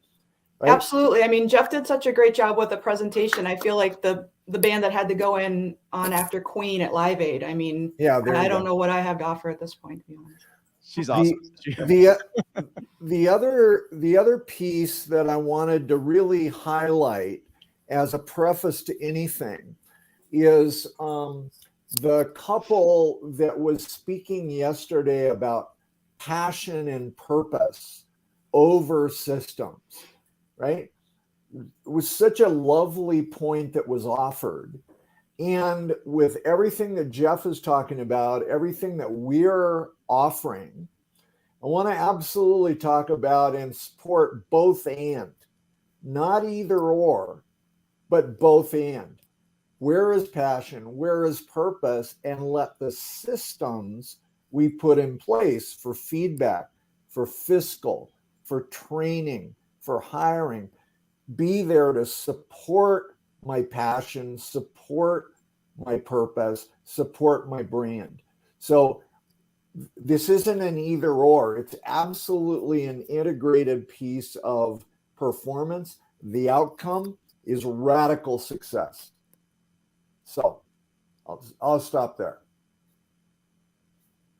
Jeff, do we have any questions or anybody want to piggyback off of anything that you just talked about in your presentation? Rudy's right. You had fantastic material. What do we got? Well, that is a good point. I mean, I did go through a lot of that stuff really fast. So if you guys have questions specifically about any of those points or just for Rudy, let us know. We have one over here. Yes. I would like to go over the exact hiring process. Okay, cool. So you are asking the right questions in this day and age. Great question. Give that man a star. Okay, that person a star. Well, here would be the headlines. First and foremost, we're always hiring. Most companies, so everything is an interview. Everything. So to Jeff's point, if I see one of my instructors performing in a way that is not my brand, provide feedback. Hey, to take your performance further, do X. If I see performance that is my brand, celebrate it. And that practice of feedback actually will support hiring and interviewing because my eyes are open to what is my brand and what is the process that I'm looking for. Here's my promise. If I wait for somebody to quit or wait for somebody to give their notice, I'm going to end up having to hire a pulse and it will suck. The odds of finding the right person, really trouble. So be looking for the right person all the time. That's first. Jen, I wonder jump in. Yeah, and I'm not sure, specifically if this is going to address your question that you asked, but from a pragmatic standpoint, everything that Rudy said is true. I agree with that's the system and the process that we use in our company. Right now, we're getting basically every single one of our resumes applications through Indeed. So I'm on Indeed multiple times a day for 3 positions that we're currently hiring for. And I'm adjusting, just sort of reading the numbers and what our visibility is and things like that, adjusting budget, adjusting some other factors. Then I am screening them with inviting for phone calls. So we do phone interviews first. Right now, I'm actually training our after school and camp director to be able to do phone interviews. So if he's able to be there in person, we do a conference call together. Otherwise, I just, I 3-way him in with the caller, and I sit basically first chair and he sits second chair on the phone interviews. Whoever makes it through that screen, we have set questions. We ask the same questions of every single candidate. Whoever makes it through that screening process gets in for an in-person interview. Same concept. I have somebody on my hip. Ideally, I have 2 people. Minimum 1 person on my hip who's learning to do the interview process. We are having a stand-up conversation before the interview. So here's what's going to happen. Here's what I want you to look for. Be awake to this, this, this. We do the interview afterwards. Great. What did you notice? What did you see? So we're doing the interview process while I'm training. And it also brings my team in on saying yes or no to a candidate. And then I'm happy to talk about, there's more details too. I'm happy to talk about it offline. I don't want to waste everybody's time, but that's pretty much the process that we're using for hiring right now. Right. I love it. Hey, Rudy, if you could, so I love, thanks for that overview. Rudy, can you maybe give us some specifics on like the questions, like some of the pragmatic nuts and bolts during that interview process? Sure. Well, let's go back to the outline first, because there's what we call 5 core truths. You want to write this down. The first is only hire A+. So that means, to Jeff's point earlier, I need to define what A+ looks like for my front desk person, for my instructors, for my after school instructors, whatever it might be. What is A+ in this performance so that I can look for it, as opposed to, again, hiring a pulse. Second, a maybe is a no. Gigantic. A maybe is a no, because every one of us, as we look around the room, who has not 6 months later, when you knew, this person will work out, it'll be okay. 6 months later, you go, oh my God, I wish we hadn't have done this, right? Much harder to get rid of somebody that's wrong than hire right in the first place. So a maybe is a no. Number 3, trust the balance beam. Means if I really love this candidate, ask the question very quickly, why? How come? Do I just like the way they look? Do I like their resume? What is it that hooks me to say I love them? The same, and figure out the data. If it's just the color of their eyes or the way their hair looks, watch out. Back up. What is it about them that you're appreciating that fits your brand, and go to that data? Same thing if somebody you dislike, especially quickly. This person doesn't fit. How come? The way their inability to make eye contact, their inability to smile, their lack of enthusiasm for even the job interview in the first place. Whatever that is, confirm the yes or confirm the no, and then make your decision. But watch out for that balance beam of an immediate yes or an immediate no. Fourth is do not answer questions before all of your questions are answered. Most of us give away all the right answers. So I'm going to be really choiceful. And Jen, I love what you do, right? You up front say, hey, you're going to have time to ask me questions at the end of the interview. So know that you've got time as the applicant, whether we're on Zoom or live stream, whatever it might be, or we're in person, you'll have time to ask questions. First, please know I've got a list of questions that I'm going to be asking you. And my choice will be not to answer any questions you're asking me until I'm complete. Okay? Just that straightforward. Another tool I can do is to turn the question. Hey, you've been an instructor, you've been a front desk person with a school this size. What would you expect of this position? How many shifts a week do you need me to work? How many shifts would you expect to work? That would be turning a question. It's another way to do this. And last but not least is ask the real question. The real question. So Jeff, that gets us to what you were asking for just a moment ago. So one of my favorite cliched questions is, well, where do you see yourself in 5 years? That's really a throwaway question in my experience. The real question that will take me deeper with this applicant or the applicant deeper for us is, why that choice? That's a real question. Asking somebody about their passion, what inspires them, will get you to a real question. Say more. Go deeper. Especially if their passion is a location like Cozumel, or a bar like Coconuts, or playing guitar, whatever it might be that you align with. Instead of saying, oh my God, I love Coconuts too, just go, why that? And listen to that applicant's expertise about the real experience. And you will find out so much information, or whether they're blowing smoke. So those are some short guidelines. Jeff, I wonder what else?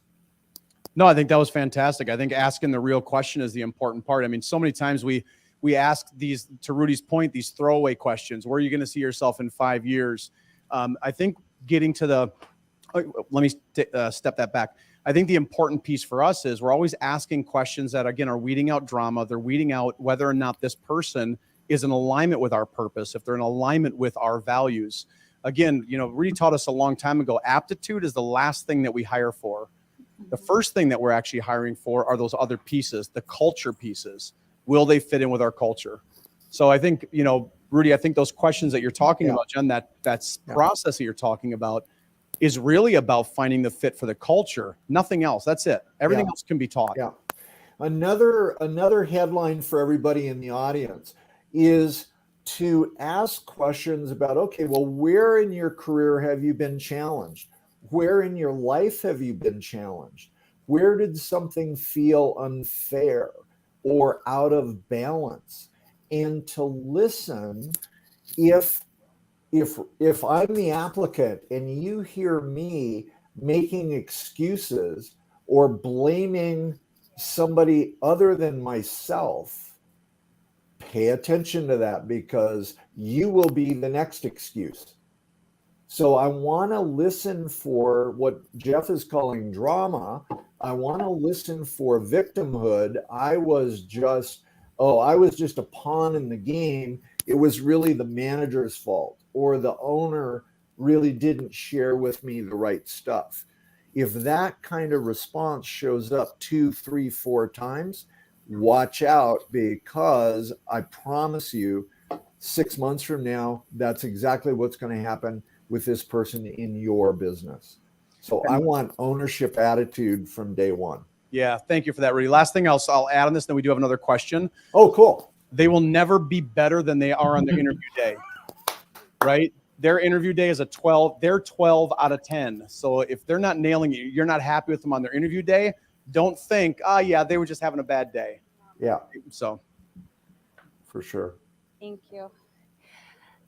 Thank you so much for what you share, Jeff. And also, I love what you are all about. Honestly, we've been open for 5 years, and I wish I would have found these systems before, because this is so up my alley, specifically in the aspect of drama, which is what I call gossip, right? For me, it's like this is a zero. There is no room for it.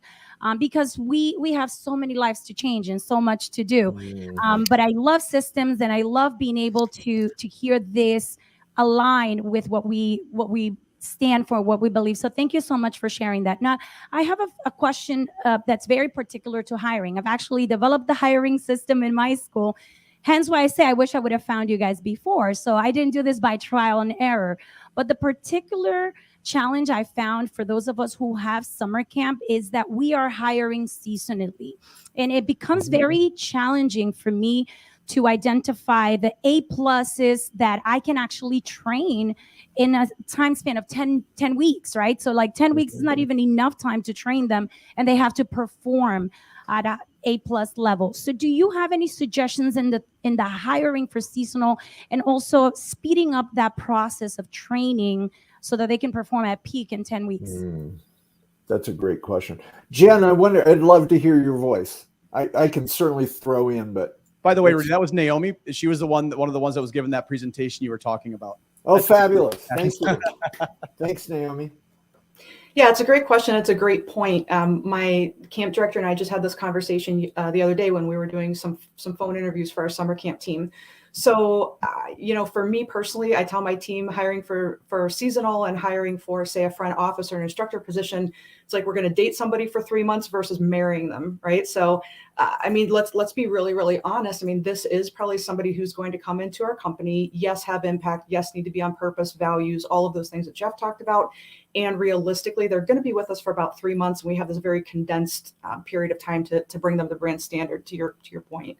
So for me, I look at who is my A+est of A+ summer camp team members. They might be a lead, usually like a lead counselor. Sometimes it's a second. I think about that person and I really analyze the behaviors that they had, the specific behaviors that they had, and I hold them up in my mind as the standard that I want to aim for. Now, if I know that they're a 10, honestly, for a summer camp counselor, especially in this hiring market today, first of all, I won't bring anybody in who is below an 8. Period, full stop. It's not worth it. We're not that desperate. I don't just want a pulse. But they better be, in comparison to Ms. Smith or Mr. Martinez or whoever I'm thinking of as my A+++ for summer camp for that position, they better be an 8 or a 9 if that person is a 10. In a nutshell, that's what I do. And what we just shared about the behaviors, showing up late, they're done. I'm calling them for a phone interview and they don't pick up. And I tell them exactly when I'm going to be calling and what my call-in number looks like. So there's no excuses. They're pretty much done. So those types of pieces are not up for debate or discussion. I don't care if they're going to be with us for a week or 20 years. They're not coming in for an interview. But I do scale it, if that makes sense. And again, if there's more nuts and bolts details, I'm happy to talk with you offline. But that's pretty much how we do summer camp hiring versus permanent, going to be with our company for 10 years hiring. Jen, say 2 more sentences about scaling.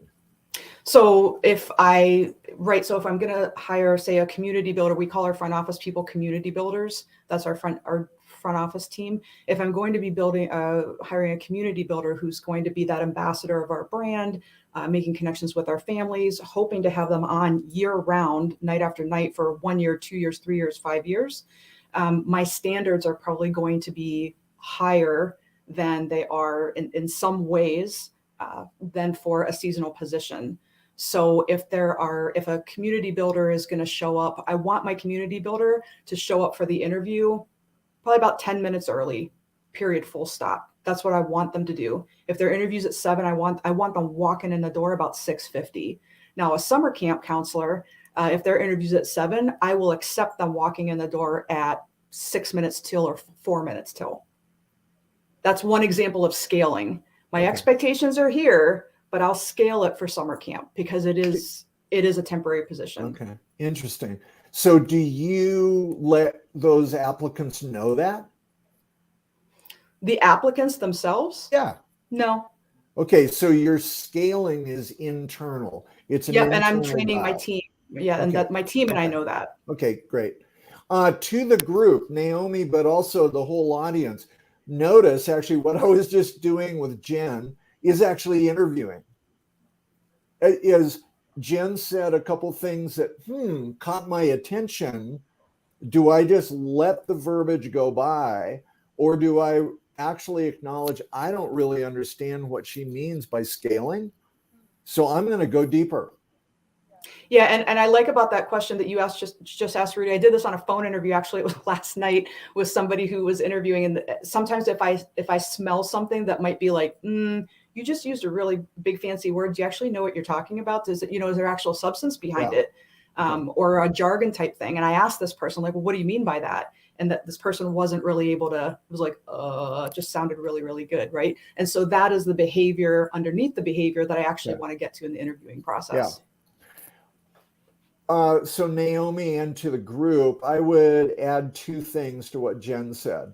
What I'm yes to behavior. One of the things that I love about the martial arts community and everything that everyone down there is talking about at CozTalks is you live in martial arts in the world of behavior.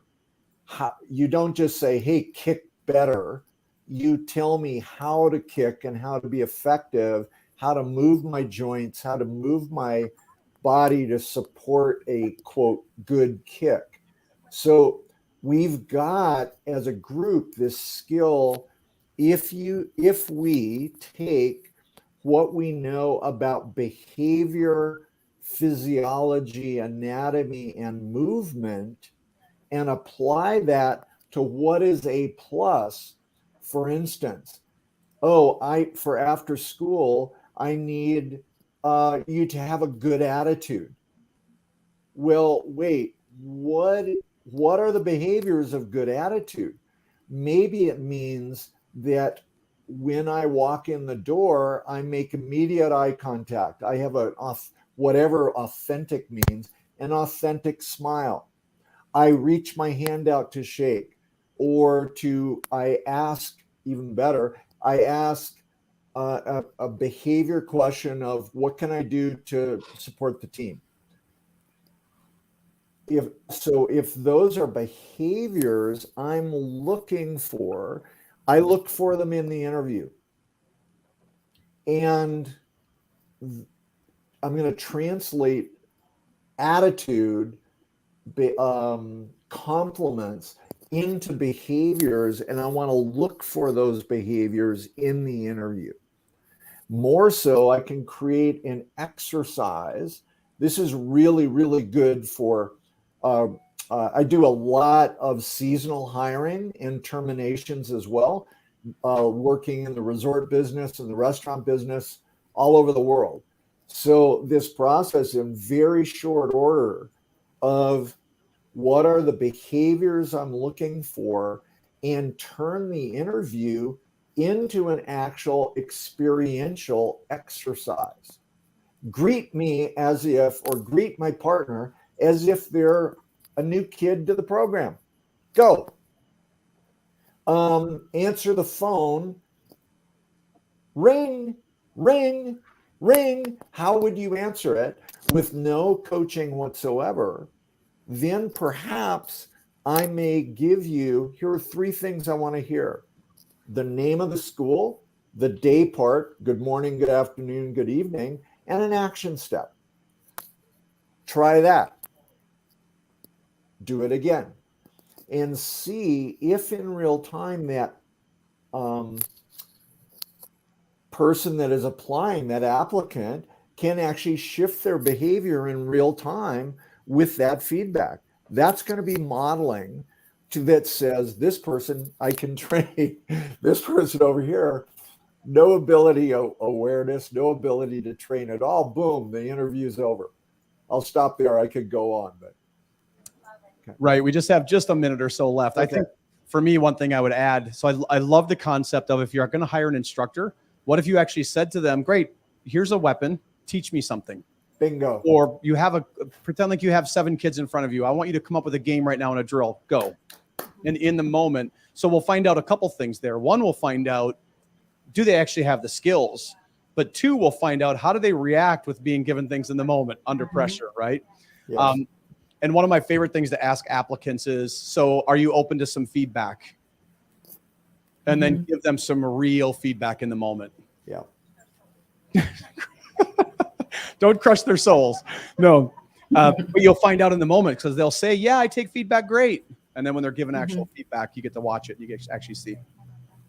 So anything else? I think, so are we good with time or? Yep, all done. All right, well, Rudy, Jen, thank you guys for being here. Thanks everybody. Everything yesterday. We loved having you guys. Again, every Thursday, 11 Central. Rudy, thank you so much. Mr. Reed, thank you so much, man. Thanks for having us. I was trying to figure out who the bald guy was coming. It's me. But thank you so much, Jen. Thank you so much. And to share with the martial arts community like you've been such a giver for the last years. Thank you, thank you, thank you. Thank you, sir. We're out. Next year, you'll be down here, sir. Absolutely. And ma'am. Yeah, we'll see. I'm keeping an eye on. I'm keeping an eye on your husband. Everything's safe. Thanks. All the best. Take care, everybody. Thank you. Have fun at Coconuts. Bye-bye. Oh. So, who here has ever been to a professional boxing show or a kickboxing show, or you see them on TV, and they have what's called the preliminaries, and then you always have the main event, whoever the champions are going to fight that night. And no matter what happens in the preliminaries, they could be good or they could be bad. If you have a great main event, you always leave going, man, that was terrific. People ask me why this is so successful, because I always have a really good main event. And our main event, Master Clark, I make sure that we close the show with him because it's always a great main event. And Master Clark, as we talk about givers, that I talk a lot about, people who know him, the time he's willing to spend, the energy he's willing to share. You can call him at home. He'll if he's around, he'll spend and give of his time like none other. On top of that, he's one of the innovators, leaders of everything we do. So much of what we do can be tracked back to Jacksonville, Florida, and Master Clark. Every year he calls me up and he says, "What do you need, boss?" "I need you to in the main event, sir." "How much time do I got?" "All you want." So, Master Clark, if we can turn it over to you and give him a big hand.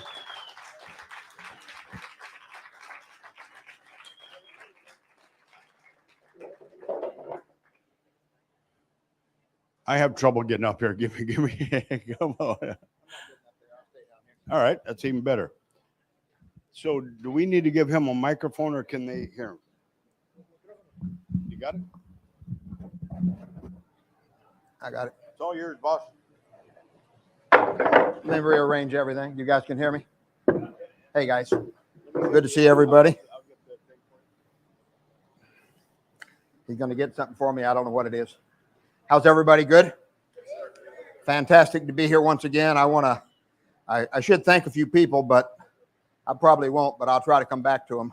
But one thing last night I laid around and I said, okay, I listened to questions yesterday and I listened to people come over to the table and ask questions. I listened to the speaker. I said, okay, what can I say that possibly make a difference? Tell you the truth, if I had to do all the shit that y'all heard today and yesterday, I wouldn't be here. It's just too hard. This is when I started teaching karate in 1971, when I opened my first school. It was the most fun thing you could possibly do. Well, I was young. It was the second most fun thing you could do. But now at 74, it's the most fun thing you can do is teach martial arts. I really don't make it that complicated. I spend more time working on my people than I do on my business. My job is to develop my people, help them grow individually every single year, to give them the right information so they can make money. Do I make money? I make enough. I make enough that I can do everything I want. And I got 5 things I want to talk about if they'll give me time. Number 1 is your purpose. Number 2 is your model. And number 3 could be your money. We'd all like to talk about money unless you're in martial arts, you're not allowed to. Number 4 is your COVID bullshit. Number 5 would be your future, which can be either great or actually non-existent. So, and it all determines on you, because your future determines on your ability to change, not how much stuff you know, not how much information you gather. Can you actually change? Because nothing in your school will change. Nothing in your relationship with your spouse will change unless you change. And if you have a system where you can make changes year after year, and I'm going to put you right in the Warrior Master Training Program, which will help you change dramatically in 99 days. If you're interested at all. If you just think, I'm perfect right now, don't fuck with me, okay, I'll do that. All right. But that's not the way I am. And Master Reed said, you think you can go through this without offending everybody? I said, I'm sure there'll be 1 or 2 that aren't offended. The rest of them, they're just going to have to be offended. I'm not very politically correct, nor do I intend to be. Now, it's important that you listen to every word I say. I didn't know that till a few years ago when somebody from Spain, actually from England, introduced me to a group that I was speaking to. And he said, you guys really got to listen to this guy. He knows a lot of stuff, and he's 70 years old. We don't know how long he'll be here. I said, how bad do I look? You know, so, and now I'm 74. So again, I don't know how long I'll be here, but I would say pay attention. And I don't want to tell you what to do in your school. I just want to tell you what I do in my school. And maybe that'll make you think about what you do in your school. Cool? Maybe it'll make you think about it, but I do not make it quite as complicated as people say, well, it's just normal business. Well, it isn't. It isn't. It's either fun or it's not also. For your instructors, for you, for all the students, it's either fun or it's not. It's pretty simple, but I'd like to thank Master Reed. He invites me and allows me to bullshit you every year for 30 minutes to an hour. Master Reed and I have been friends for 100 years. He's done a lot in the martial arts. He talks about everybody else, but you don't know that he's done every aspect of what we do, and he developed a lot of schools, and his instructors are some of the best and most productive in the industry today. He probably opened more schools than all of you ever will, and he sold them to his instructors. So, and they've done extremely well. Thank you, sir, for always inviting me. I'd like to thank Master von Schmeling and his wife. They're not here yet, but they're taking advantage of the Caribbean, but for flying me here privately, because 26 years ago when I met him, on our goal list was fly privately whenever you can. Now, in the martial arts industry, I only know 4 people that have ever bought a jet: Chuck Norris, Alan Steen, Mike Dillard, and Master von Schmeling. All the rest of them, they've either had prop planes or just fly commercially. So I applaud that, and I wish he was here. I'd like to thank him again, because it's great to finally reach one of the goals. I never reached it on mine. One of the goals was fly privately whenever possible. I've never reached it, but this weekend I got to do that. I'd like to thank my wife for being here and listening to me. She knows everything I'm going to say, but she forgets everything on purpose. So it's like it's new to her every time. But also, we dated 35 years. So if you're looking for somebody with persistence, before we got married, that's her. She never quits. And I'm thankful for that. And for you, because you have a lot of choices. You don't have to listen to everybody speak. And for most of you, nothing will change. You come year after year, you go to seminars, you read books, you do everything in the world. For most of you, nothing will change. Let me say that again. Nothing will change. And mainly it's because you're unwilling to change yourself. Because you expect your business to change, you expect your curriculum to change, your school to change, your income to change, your relationship to change with your spouse. But if you aren't willing to change, nothing will change. It makes sense? You must be. So, well, I'm already perfect, and nothing will change. I've got it all right. Nothing will change. You've already got that. So wherever you are is where you're intended to be, financially, in your relationship, and everything else. So everybody talks about purpose, but they talk about the purpose of their business or the purpose of their studio. And none of that matters if it doesn't reach your own purpose. So I'll tell you first, I discovered a long time ago, I decide my purpose, and then my purpose makes my life. And I've got 5 things I've lived on since 1976. Number 1, I've decided to be happy regardless of the circumstances around me. I've decided to be happy. Not I'm happy if it doesn't rain, or if I'm happy if I get to fly privately, or I'm happy if I make a lot of money. I've decided to be happy, and you need to be. That's the one thing. So how do you be happy when shit's falling all around you? How can you be happy when Europe's just entered into a new war? The thing is, Whatever you're thinking about that's giving you anxiety or depression, change what you're thinking about, because all feelings are based on what you're thinking. So I use thought replacement, and I'm happy no matter what happens in my life.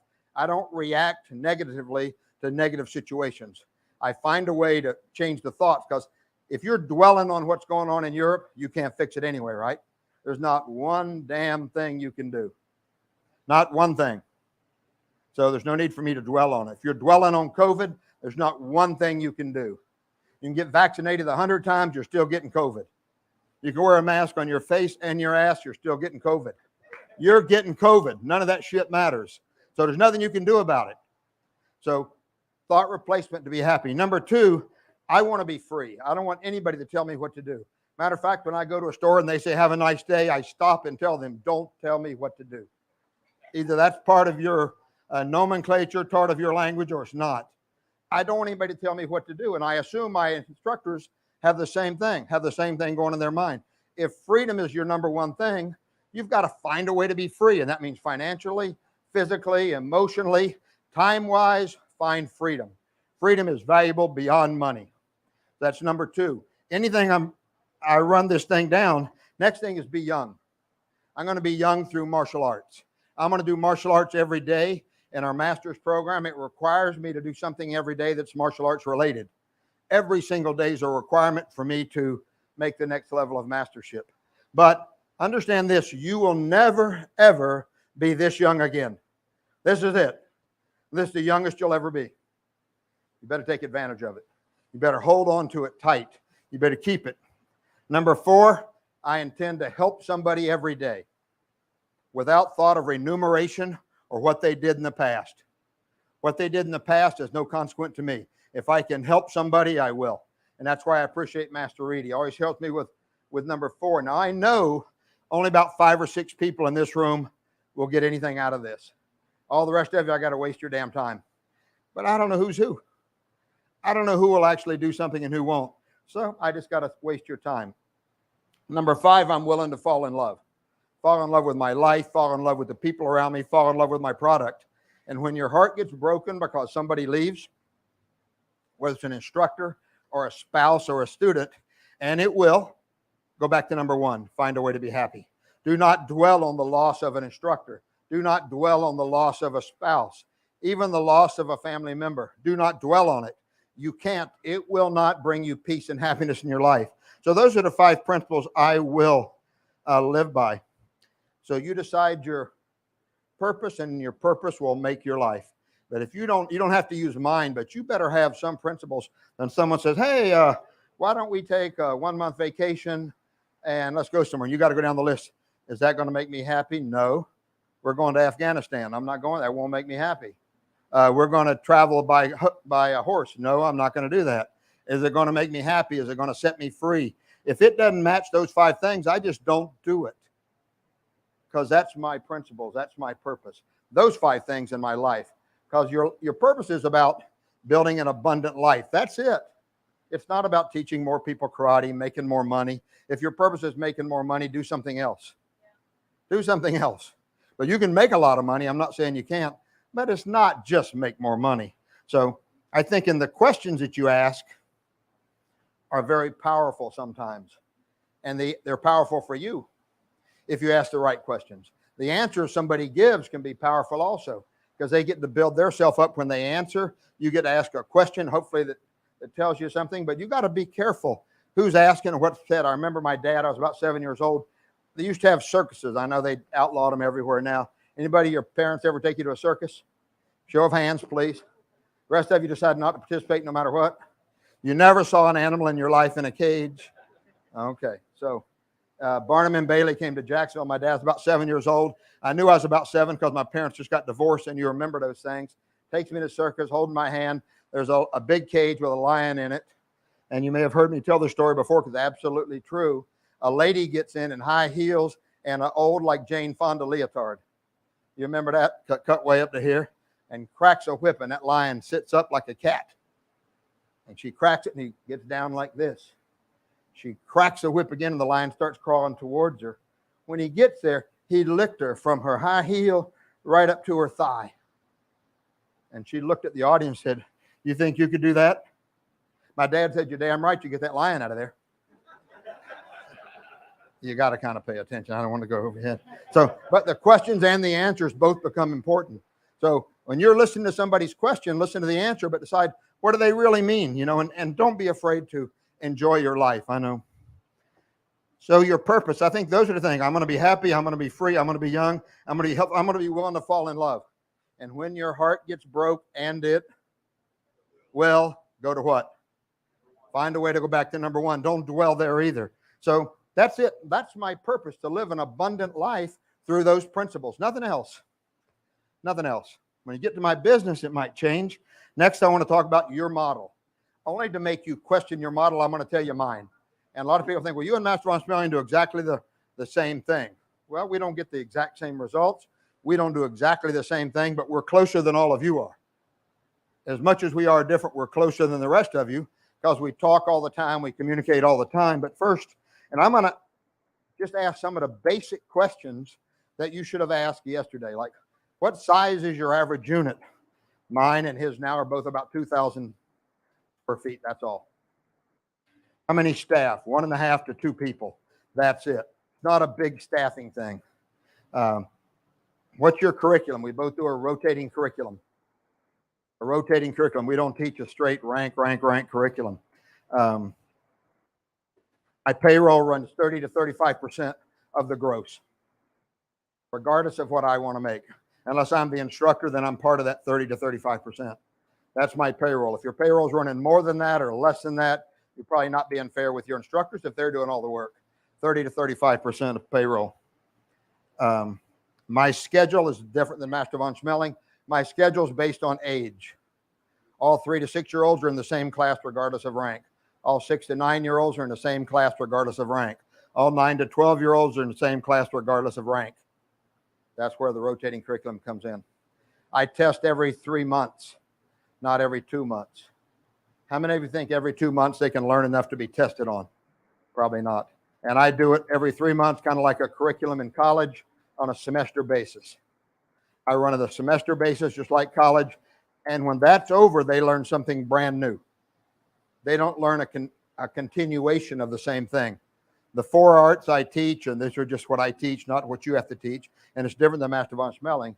I teach, some of my schools teach traditional martial arts plus a little extra rhythm with either Krav Maga the first semester, traditional, which includes XMA the second semester. The third semester is Fight Club, including ground.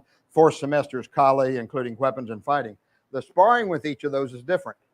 The sparring in self-defense includes every dirty trick. So the first semester sparring includes low kicks, groin kicks, grabs, holds. That's sparring. In the traditional semester, the second semester, sparring is point karate, like you've always done. The third semester is Fight Club, which is continuous sparring. And the last semester, which is Kali, is combat sparring with weapons. Each sparring is different. Each curriculum is different. They're only 3 months long, and every instructor can learn it in one weekend. They learn the whole curriculum in a week. I'm not telling you what to do it. I'm just saying, think about what you do in your model. My models are designed to produce for me and the company from $2,000 to $5,000 per month. I do have schools that produce $40,000 and $50,000 per month in net profit. But my model is spend about $100,000 of somebody's money, get back $2,000 a month. That's 24%. Every single investment you've ever made, if they guarantee you 24%, you'd take it. But somehow when it gets to our business, you think, no, 24,000 out of 100 is not enough. Doesn't make sense. So 2,000 to 5,000 is my target profit margin. And I'm looking at profit first and as soon as possible. I do train my people. One time I have staff meetings on Monday and Wednesday. I learned it from Master Jeff Smith 100 years ago. Master Von Smelling holds his on Monday and Wednesday. I've tried doing left staff meetings. Said, can I just train them one time and they got it forever? No. Can I just do 8 weeks of training and they got it forever? No, they can't. Even in the restaurant business, which Rudy's in there, and I learned from Master Reed, we had a restaurant in Denver, Colorado.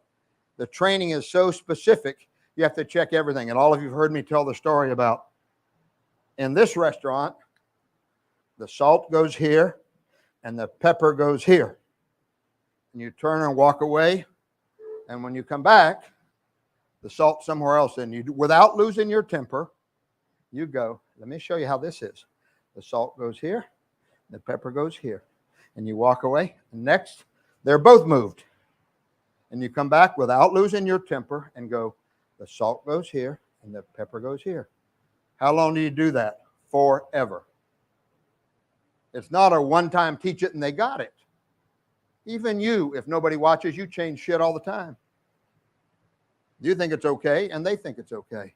Unless you check, the salt goes here and the pepper goes here. How long do you have to train them? Forever. That's why I've only had meetings in Jacksonville, Florida since 76 on Monday and Wednesday. Since 1976. Okay? Since 1976, because I've got to get the salt and pepper in the right place. You can't say, well, I trained them last year and they're doing it wrong. In this business, if you're hiring the right people, they'll move the salt and pepper. They have ideas of their own. After 10 years, they have as much experience as you do. They think they're entitled to move the salt and pepper. And unless you go back and fix it, pretty soon, all the salt and pepper will be on one table. And people have to ask you for it. Their job's to move it. Your job's to put it back. Their job's to move it. When you see somebody bowing wrong, that was their job. Your job's to fix it. When you see somebody with their uniform on backwards, unless it's the pants, that was their job. Your job's to have it put on right. Their job's to change it. Your job's to fix it. And somebody said, well, I don't want to train all my people. And then what if they quit? What if you don't train them and they stay? That's 10 times worse. It costs you a lot more money. They will quit when you don't have anything for them. Now, whether my system works or not, the average instructor have been with me 18 years, many over 30 years. They're still with me in a school that I own, not that they own, over 30 years. The average instructor, 18 years. I have a few newer ones. People are talking about replacing and hiring new people. If you're having to hire new people all the time, something's wrong in Denver. If everything's working and they're getting what they need, the things Master Von Schmeling talked about, they're getting significance and they're getting time off and they're getting enough money, you won't be hiring all the time. You won't be. My job is to create a unit that produces $100,000 at least for every chief instructor. If I've got a chief instructor in 3 years, he can't make $100,000. I've let him down and I got to really train him or do the job for him. Why would you do the job for him? Because I want him to get a big paycheck. Anybody ever do multi-level marketing in here? If you're in a martial arts business, someone pitched you, I know they have. Your job in multi-level marketing is everybody you recruit, get them a big check, and they might stay.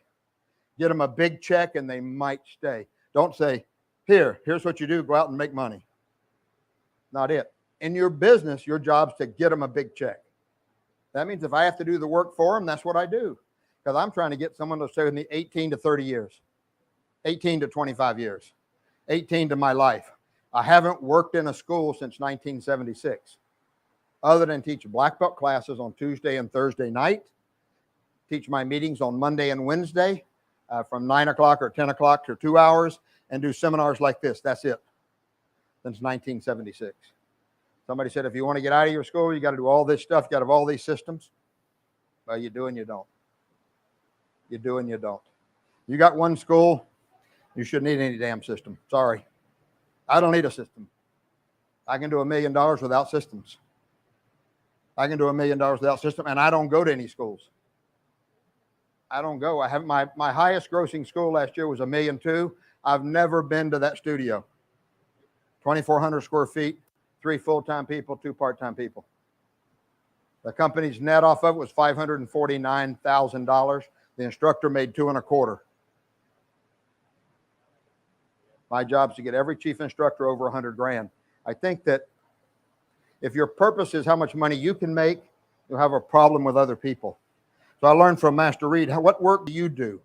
In 1976, I quit fighting PK. I quit going to ATA tournaments as a competitor. I quit doing those things, and the Grandmaster said, okay, now you can test. So I got to test for 4th degree, and I had a conversation. Anybody ever hear of the Showboat Lounge in Las Vegas? It used to be a bowling alley / casino / whatever you could get away with. That was in Las Vegas. And he said, okay, I said, okay, now I'm ready to not fighting anymore, take care of business. And he said, what do you love to do in your business? And I said those three things. I love to teach the black belt classes. I love to do my meetings, and I love doing seminars. And he said, try that for 90 days. If that meets your per diem, and my per diem was I needed to do about $9,000 a month, then that's all you have to do for the rest of your life. 90 days later, we talked. He said, did you reach your money? I said, no. He said, you better learn to love something else. So those of you who are stuck loving something, I'm not pointing any fingers, that may not allow you to reach your per diem, I'm not pointing four fingers. You better learn to love something else, because no matter how much you love it, it's got to give you what you need to live abundantly. It has to. There's no reason for you to be broke. I know money's not important, but the lack of it is. The lack of it's important. More people are divorced about money than sex, which I don't understand, because sex is more important. Oh, not really. It is. Okay. But more people divorce because of money. And it's because somebody didn't pay attention to it. Either he spent too much, they didn't make enough, they didn't allow somebody else to spend. So Master Reed said, you better learn to love something else. I went back and taught all the beginner classes, did all the upgrades for the next 90 days, and trained somebody to do that job. And I haven't been back since then. I only do seminars like this once in a while now, because it fits into, does it make me happy? Does it give me freedom? Am I able to help somebody? And the Monday meetings, Monday and Wednesday. I don't have to do those. It's what I love to do. So now, training your people. Everybody, because they role played and trained their people for 8 to 10 weeks and did a seminar for them, and they're all role played it, they think their people do exactly what they said. Nothing could be further from the truth. Nothing could be further from the truth. You wait 1 month, they'll change it. You wait a year, they'll change it more. 2 years, they'll change it more. Everything has to be reinforced with training. If you want them to do it exactly like this, you've got to check on it exactly like this. And I think Master Smith, Jeff Smith, 100 years ago said, the things you inspect, they respect, and that's it. But I don't care if they do it exactly right. I manage my people's attitude, how they feel, and my profit margin. The rest of it, I don't spend my time, because I'm trying to be what? Happy. I'm not happy confronting my people. If they made the money, am I going to say anything at all to the guy that just made $549,000 last year for me about the fact that he taught a form wrong? I can't now. I don't teach forms, but I don't talk to those people. I don't need to. I manage people and profit. That's it. Until you get in that attitude, you'll have a problem, because you'll always be trying to manage little tiny details that really don't add that much to the bottom line. Because most of you don't know how much you really need to live abundantly anyway. And I ask every karate instructor in the world how much you need to make, they'll go more. How much work do you want to do? They'll go less. Every single one. They want to do less work and make more money. I understand that, but it doesn't necessarily always work out that way. Now your money. First, let me go back to training. I was started to tell you when Master Reed came to Jacksonville, and I had a Monday morning meeting, and I invite everybody in the city, the competitors, to my meetings in those days. So I had 5 other schools. One was a good friend of mine, was Shotokan. All the competition was there, and my staff too. And my instructor said, why in the hell are you teaching all the competition? I said, hell, I can't get my guys to do it. I'm not worried about somebody else doing it. That's the truth. You can't get them to do what you train them to do. I'm not worried about an outsider. What I was trying to get them to do was charge testing fees and use contracts. That's why I wanted them to make money. I trained them to do that, so they couldn't do that bullshit of no contracts and we don't charge testing fees. So I trained them to do that. I hope they made money, but my people also understand competition. I'm more afraid of what my guys don't do than what somebody else does. That's makes me much more afraid. So let me make sure. So in your model, you've got to have some type of marketing. You're either going to do it with 20 to 50% of your time or 8 to 10% of your money, of the gross dollar you want to do. So if I want to do $50,000, at least times 8, and find a way to use it efficiently. Now, I don't track all the leads and percentages like I should. I'm tracking what? Keep my people, how they feel, and the profit margin. I'm not trying to squeeze every penny out of every deal, which I might be able to make more money, but I might not be happy, or I might not be free because I'm worried about what they're doing instead of what I'm doing. So you got to spend money. So when you do, years ago, my brother Larry called me up. He said, look, I don't know if you know about this or not, but my dad was 71 at the time, is dating a 25-year-old girl. I said, that can't be right. There's no possible way. Yep, somebody from his office. So I called him up. His name was Bill Clark, too. That's probably my curse. I called him. I said, Dad, what's the deal with Lily? He said, I don't know. What do you mean? He said, well, I heard you and her are going out. He said, we are. I said, well, you know, for God's sakes, I hope y'all aren't having sex. He said, why? I said, because it could cause a heart attack. He said, if she dies, she dies. But really, I found out because he was telling other people. And I said, who did you tell? He said, I told everybody. That's what your marketing's got to do. Your marketing's got to tell everybody because you think everybody in your city knows about you because you've been there 40 years. Well, I've been in Jacksonville since 1971, and they don't know about me yet. And I'm trying to own the community. They don't know about you. You got to tell everybody all the time, over and over again. So you got to make that work. Now, I want to talk about money because somebody have time? Anybody know what time it is? I got plenty of time. Okay. So at that same time when Master Reed and I were talking about, not like you guys, but once in a while, I had cash in a pillowcase. Once in a while. Not anymore, but once in a while I had cash in a pillowcase. Not anymore. And way past the time that they can prosecute, more than 4 years ago.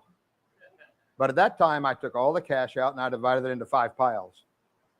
And I said, okay, this is the way my life's going to run, because every dollar has a purpose, and you don't know it. So I don't know if there's anything to write with up here. I want to talk about this because no matter, our school is designed to give us money to use, and money has to move. It can't sit still. You can't put it in your pocket and get bigger and bigger pockets. I mean, you can, but it doesn't work that way. Money's got to move. Money's got to produce. Somebody else talking about investing. I don't look at, first off, I don't buy stocks that I'm counting on to grow. I buy dividend stocks. They pay me now about $22,000 a month. I buy dividend stocks, so I don't have to sell them and pay capital gains to get profit. I buy dividend stocks, they pay, and they're automatically reinvested through a Vanguard basic account. That's it. And they pay every month. I reinvest every month. When I get ready to retire, I can just redirect the dividends to another account that I'm going to spend. At that time, I have to pay tax on the dividends, but I don't pay tax on the increase. And I don't care about the stock price because I'm buying what?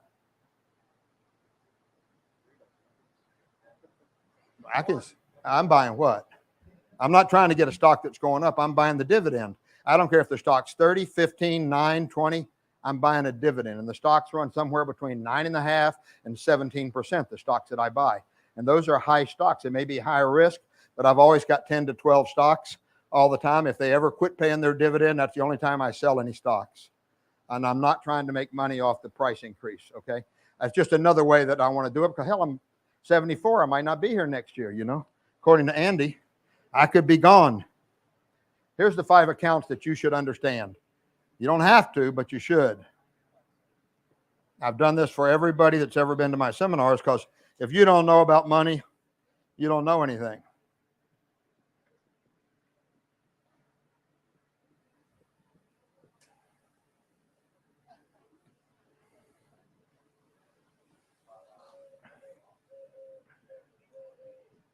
You should probably write this down. You don't have to. All my guys that have been with me a long time, they have 5 accounts. And if $1 goes in there, it's only used for whatever the purpose of this account is. Number 1 at the top is my SO, my standard obligations. If possible, you should reduce not your school, but your personal standard obligations down right now. Of course, your standard obligations are your lifestyle. You may not want to get them down to 0, but I've put money in there, how much I need to pay my mortgage payment if I have one, my rent, my cars if the school doesn't pay for it, my insurance, my food, all things that come every single month as a, I have to do this. And if you get that down, I don't know if you were guessing, what are your standard obligations personally right now? A couple people give me an idea. what you think your standard obligations are monetarily every month, personally, not in your school.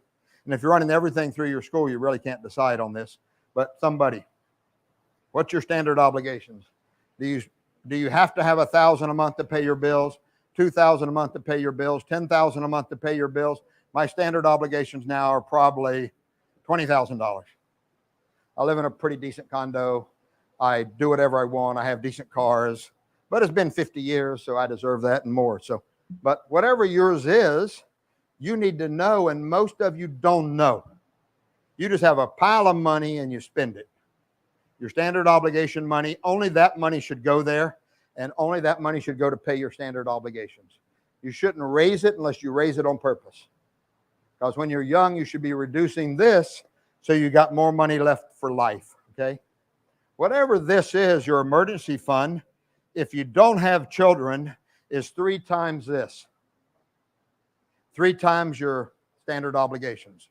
This EF is emergency fund. That account can be an interest-bearing account. If you have a house, it can be your line of credit. You have to have 3 times your SO. Make sense to everybody? If you have kids, you should have at least 6 times your SO, either in a line of credit or in some type of an interest-bearing account that you can activate to pay your standard obligations. If COVID comes out, and some of you got wiped out income-wise by COVID, we just stayed open, told the police to fine us. We just stayed open. We just stayed open. They're not going to crush me, but whatever that is, 3 to 6 times, depending on how many kids you have. Your business also should have an emergency fund, at least 3 to 6 months, that will cover your expenses so you don't have to close a school unless you want to. If a school's losing money month after month after month, somebody asked Master Von Schmeling, what's his biggest mistake? I can tell you mine is that I try to keep a school open when I don't have the right instructor in place. When I haven't brought up the right instructor and it's losing money, I tend to try to keep a school open. And now I'm getting rid of all that crap now. I don't do that anymore. Getting rid of all that. If it doesn't work, it doesn't work. If I get these 2 first, once that's established, I don't put more money in there. I don't put more money over here. I don't put more money in here than I need for my standard obligation. Now the funds, you need to know what you want to spend per diem without telling your wife.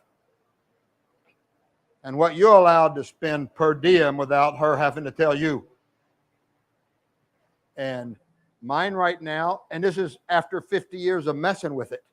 I started off with Master Reed saying, ask Grandmaster for more money in Vegas. He was giving me $25 a day per diem. He said, ask for 50. I asked for 50, gave me 50.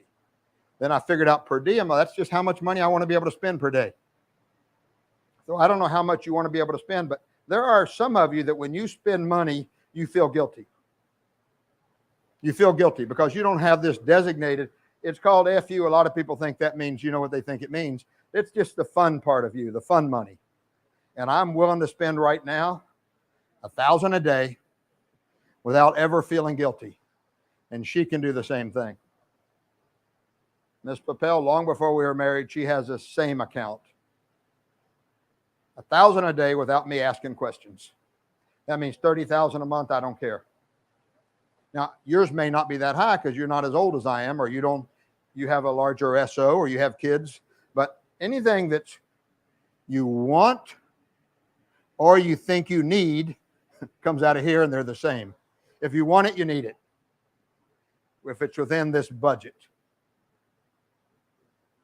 If you want to go play golf and it's $600 to play golf, do you hide it from your wife? Do you hide it from your wife? Anybody? No. Nobody? If the massage is $400 plus a tip, do you hide it from your wife? A few honest people.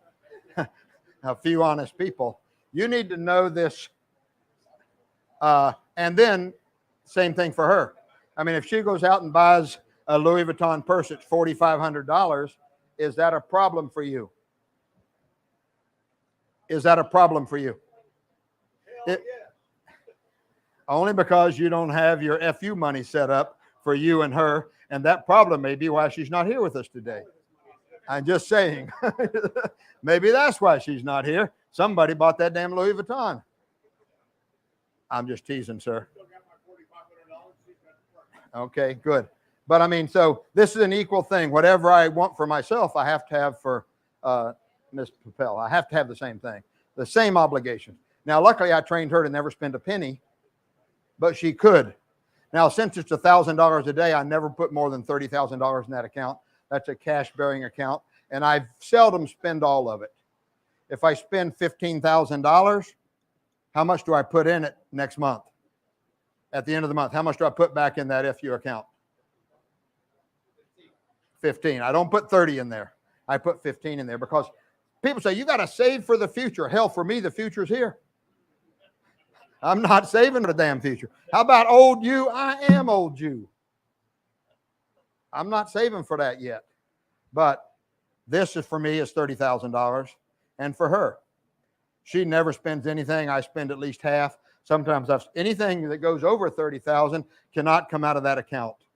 So all my little tiny goals like new golf clubs or anything else that's under 30,000 has to come out of here. When there's no money in here, I don't get to do that. That's my self-regulating governor on money. I can go buy a damn car if I want to. Now, the problem with buying a car, I got 30,000 down and it adds to my SO probably because it's a $100,000 car. I don't really want to add to this. Okay, so this is small goals, things I want and things I need. And they are what? They're the damn same. If you want it, you need it. So that want will drive you crazy and then you'll be hiding it, secret it. If you do money correctly, you won't have a fight with your spouse about money. Never question their money if it's within what y'all agreed. Don't question what she spends it. You may only spend $1,000 a month and she may spend 30, but that's what you agreed. Is you got to be okay with that. Because some people spend money and some don't. Right? Some guys hold on to every penny. They may only need a smaller amount, but this FU money is where your life is. I don't want to feel guilty because I spent money. That doesn't give you any pleasure. That won't make me happy if I'm feeling guilty. If I get these three, now I can start working on other things. All money goes into the middle. This one has to be pretty high tech here. This one has to be first. That one is permanent, and this one has to be every month, probably if I spend it. When these three are done, Master Reed, next year I need a better computer. Okay? When these three are done, everything else is 50%. 50% in old you. For me, that's real estate and dividend stocks and other schools. For me, that's those three things. My income at those, this is the old you account, but only 50% of what's left over goes there. The rest have to go in goals that I have, big goals I have.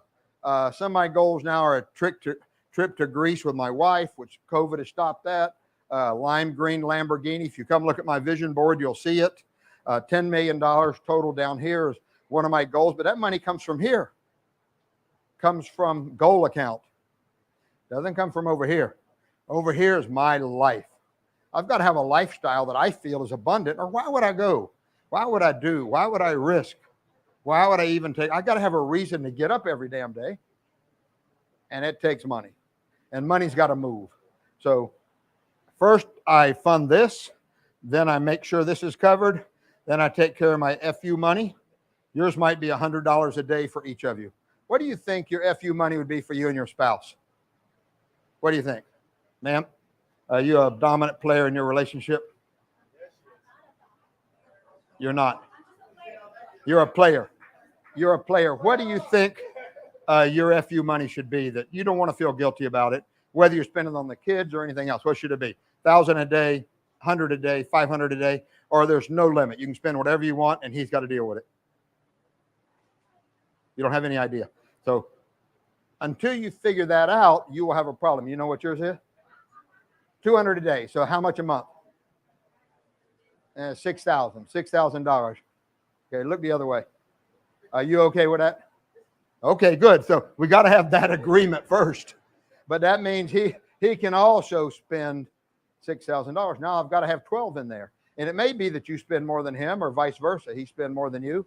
So you need to decide, okay, for me to live the life, anything I want, how much do I need in that account? Once you know that, you know your number, you'll go far. You'll have a great life. When you're holding every penny and afraid to spend, you won't live until you're old, and by then you'll be too old to live. A lot of people are waiting to someday live, someday go on a vacation, someday buy the car of their dreams, someday live in the house of their dreams. You have to live now. You must live now. You might not make it to old you. Hell, people wrote me off at 70, said, listen now, he may not ever be back. He might not make it again. I don't know how long you'll live, but I know you better live now. Some of you will get to the end of your life having never lived. You get all the way to the end having never lived. How about you? Your wife's not here. How much do you think you should be able to spend a day? 10,000? I want to use that number on purpose because Master Reed, the guy that taught me this system and worked with me on, his per diem was 10,000 a day. I was so impressed. I said, what do I got to do to get to that? He said, win the lottery. And I buy lottery tickets still, but his per diem was 10,000 a day. And he lived on a ship called the World. If you've ever go and look it up, the World, it's a condo on a ship, and it costs $24,000 a month, just your condo fees that covers all your food, all your entertainment, and everything else. But his was 10,000 a day, which is quite different than mine, right? But still, he did what he wanted. I'm doing what I. But you don't know what you want to be able to spend without guilt, because most of you will spend guilty no matter how much you spend, because you don't have an agreement with yourself on what's my guilt-free money. Okay, try to do that. Down here, if there's 10,000 left, 5,000 goes here, stocks, real estate, into an interest-bearing account until it's big enough to spend. 5,000 goes here into goals, because you can't let your goals not happen. Like a lot of you do New Year's resolutions and never do it. A lot of you have goals to live in a house, or if you the car of your dreams without your kids and your wife listening and watching, what is it? What's the car of your dreams? Every guy has a car dream, right? Every guy has a car dream. What's yours? Trans Am. How much does it cost? 30 grand. Not that much. So when I got enough money over here, I execute, because it's more than what my other account has. And I don't really want to add to my SO. Does anybody or everyone understand the banking system? You should. It will make you wealthy. At least 500 a week or 500 a month must go into your old you account for the next 25 to 40 years. You will become a millionaire if you just put it in a normal account that buys the industrial average and it grows at 8 to 10%. 500 to 1,000 a month for the next 25 to 40 years, when you're ready to retire, will be way over $1 million. And the 500 a month is not that tough. But most of you don't start soon enough to take advantage of what the banks understand, compound interest. The reason the banks are so rich, because they understand that, getting paid on the outstanding balance. You should take 500 a month. Some people do 500 a day, 250 a day. You decide that, but that means I've got to do enough work to reach that number. When I add all this together, that tells me my number. And like Master Reed said, did you reach your number? The answer is only yes or no. If you didn't, you better what? Learn to love something else. You must understand. You must learn to love, because we all do what we love or what we like or what's comfortable. Sometimes that doesn't get you anywhere. Sometimes what you're comfortable doing got you here, but it won't get you here. It won't get you flying first class all the time. It won't get you flying private. It won't get you in the house of your wife's dreams. It won't get you in the car of your dreams. It won't get you the Louis Vuitton purse. It won't get you the $3,000 hair extensions. I need those too. Okay, it won't get you that stuff. But if you use this banking system, you'll have a chance to understand money. What's this money for on the bottom? And what's this money for? Bigger goals that are big. What's this money for? My lifestyle, things I want and things I need. This money, standard obligations. If you understand that, you say, well, can't I just put it all in one pile? No. Can't put it all in one pile. No possible way can you put it all in one pile. Why? Because then you don't know the purpose of the money. But myself, if I got 30,000 over here, I know the purpose of that money. What? To spend on my lifestyle. things I want and things I need. If I got $1 million or more here, I know the purpose. This has to generate 3 times the money that I need to make. If all my money is $500,000 a year, my investments better generate 3 times that. Because somebody said it's going to cost a lot more 20 years from now. 1976, when I went through this, a brand new Cadillac was $10,000. It's more than that now. Even that same Cadillac is more than that now. Okay, so you have to understand the banking system in order for you to be rich. It is simple. You won't find it written down anywhere else, but this will set you free because your husband will say, look, I want to go on a vacation, and you get to go. Where's the money coming from? Our goal account, our standard obligation, we can't spend that to go on a trip, or our living account. If it's a short enough trip, you could do that. It comes from a specific place because all money has a purpose, and you get to assign the purpose. It's not all equal. It's not all equal. Everybody kind of understand this part now. I said, your COVID bullshit. COVID set a lot of us free. First off, my schools have not been to a tournament in 24 months. Several of my instructors said, you know how much money I have in my travel account now since I don't have to go to any regional tournaments or national tournaments? One of them said, I have $46,000 in that account. What should I do with it? I said, move it out of that damn travel account and don't ever travel to those things again. Split it between your goal account and your old account. My instructors, because COVID allowed them to understand tournaments aren't necessary for business, we're having record year, record months, month after month after month without travel, except this kind of travel. We don't go. And if you hold regional tournaments, I'm sorry, but you're unnecessary for my business. I know a lot of you hold tournaments. I do hold inter-school tournaments for my schools just so the kids can get the flavor, but I'm not a tournament school anymore. The other thing COVID taught me is you don't have to teach forms because you damn sure can't teach them through Zoom to beginners. Go this way. No, the other way. No, have your mom tell. No, you can't teach forms. You can't teach forms through Zoom, and we had to use Zoom. But Zoom also taught me that right now I can upgrade people without them coming to school because I'm going to Zoom call the mom and explain my whole upgrade process. And I can ask her for $19,000 through Zoom or $10,000 or whatever you want to ask. I can do Zoom, say, well, nobody came in tonight. Great, you got plenty of time to call. Do a Zoom call, and every mom knows Zoom. We should all bought stock in damn Zoom, right? So we can now use it to do all of our business. Nobody has to come in for an appointment. You can just say, what time's good for me to call you? I want to talk about Johnny setting his goal to 2nd degree or 3rd degree. My longest membership is 96 months, and that's the complete program. At the end of that, you don't have any more tuition because you don't need a coach, you'll be a coach. That makes sense, kind of a language. You don't need a coach, you'll be a coach. So what we can't do, I mean, don't be concerned so much about what you can't do. Try to figure out what you can do. But use a Zoom. You've learned to Zoom. You've learned tournaments aren't necessary. You probably learned that you taught a lot of classes with no forms. You probably did bag drills, pad drills, kick the couch drill, chase the dog drill. I don't know what you did through Zoom, but we all had it. Some of you are still doing it. Canada, for some of my people that I coach, is still shut down. They're not allowed to come in. Anybody have that in your state where you still got mask rules, vaccine rules, can't travel rules? I avoid all that crap like the plague. But that's the COVID bullshit. I don't need tournaments. The great opportunity that's right now is why? Because truthfully, everybody in business having record months. Everybody in business having record months if they're doing it right. We're having months that we've never had before. Master von Schmeling just had fantastic year. So did I. So did you probably. That will not be this easy forever.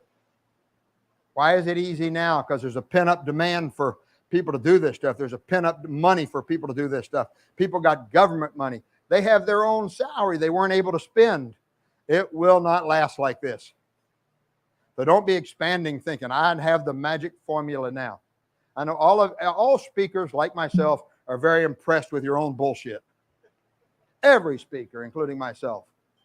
But if you don't have a duplication of a bunch of units, you ought to keep that shit to yourself. I'm sorry. There's a whole lot of people out telling people what to do. They never had 100 students. I know somebody that's got over 1,000 people following them that never had 100 damn students. never made a net profit, and 1,000 people are following them. I'm saying you run into somebody like that, get the information if you need it. Find a simple way to do it. I wouldn't follow people stupider than you are. I wouldn't. Find out what they've done. Did their system work? Or is it just really nice looking? Because I can read a book, take a couple of pictures out of the book, put it on a screen and talk about it. I can go to a seminar somewhere and grab somebody's shit, come back and teach a seminar. But that's not what I want to do. And that won't help you, because I'm only going to tell you what I do in my school and hopefully make you think about what you do in your school. Say, well, no, I know I'm right. We both accomplished our goal. You now solidified your belief that you're right. So that's the first 4. I want to talk about something difficult now for you and for me and for everybody else. What time do you have, Master Reed? Are you finished? We don't have any watches, sir. Nobody has a watch. Anybody have a damn phone? What? 10 to 20 minutes. Well, if I could find my bag. Did anybody see a black bag around here? It's got about $300,000 in it. I can find it that way. I can find it that way. Okay, good. Thank you, sir. You can come back. It's all pesos. Thank you, thank you, thank you. So, I suppose this is the eraser. Okay, so I want to talk about your future. Okay? And this is the last topic. I'll let you get to coconuts. Coconut. I can't tell you much about coconuts. I avoid it like the plague. But I can tell you, if you'll take your clock, if you take your phone out,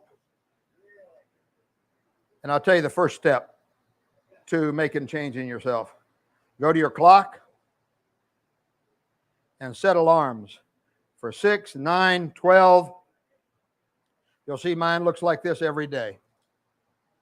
6, 9, 12, 3, 6, 9. All of you, set your clock. You've been screwing with your damn phone all day long. Do this. This will make you more money than reading text. And the biggest problem, we don't have focus because everybody's on their damn phone, and so they can't read a book without losing their place. All your kids are on the damn phone or iPad. They will never be able to focus no matter how much karate you give them. You've already taught them not to focus. Because on this phone, I get 1,000 messages a day from all kind of bullshit. I never did touch any of those websites. I don't know why I get them. But set your alarm. That'll be a first step that'll help us. So I'm going to pretend like you all are in my school. You've all made the master rank. I know somebody said they're only a first-degree black belt when they started their school. The ATA made me the chief instructor at their #1 school when I was a brown belt. After 6 months of training, I ran their #1 school.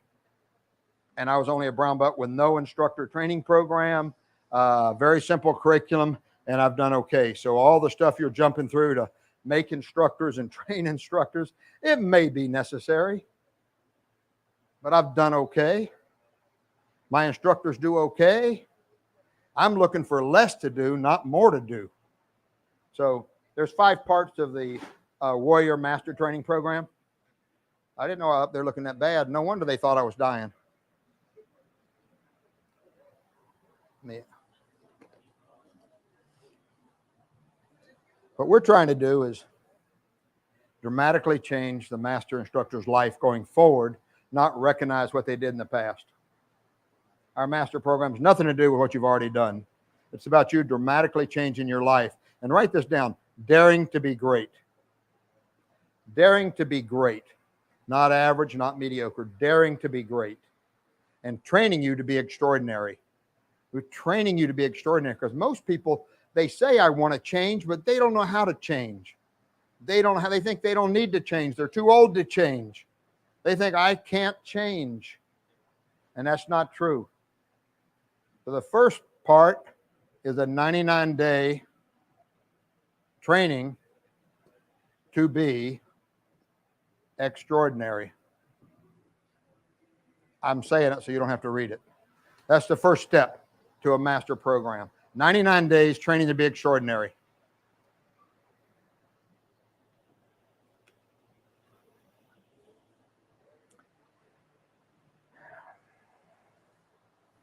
The purpose is to find the real, authentic master you were meant to be. Because who you showed up at when they handed you a certificate was not really the master you were supposed to be. That was who showed up.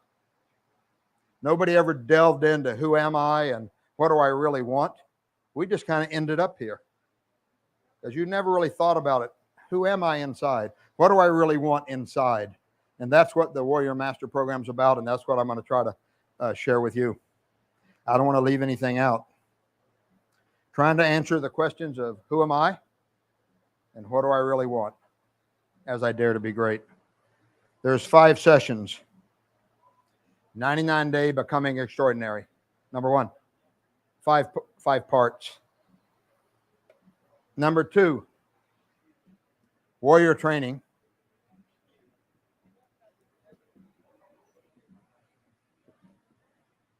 On Earth Day. Warrior training on Earth Day this year. I think that's the 22nd or 23rd of April. You can do whatever you want to after 99 days. Our people takes 99 days to get there. You've got to have something. They've got to demonstrate the elements of warrior. So first the training and then the demo. The masters have to demo the 5 elements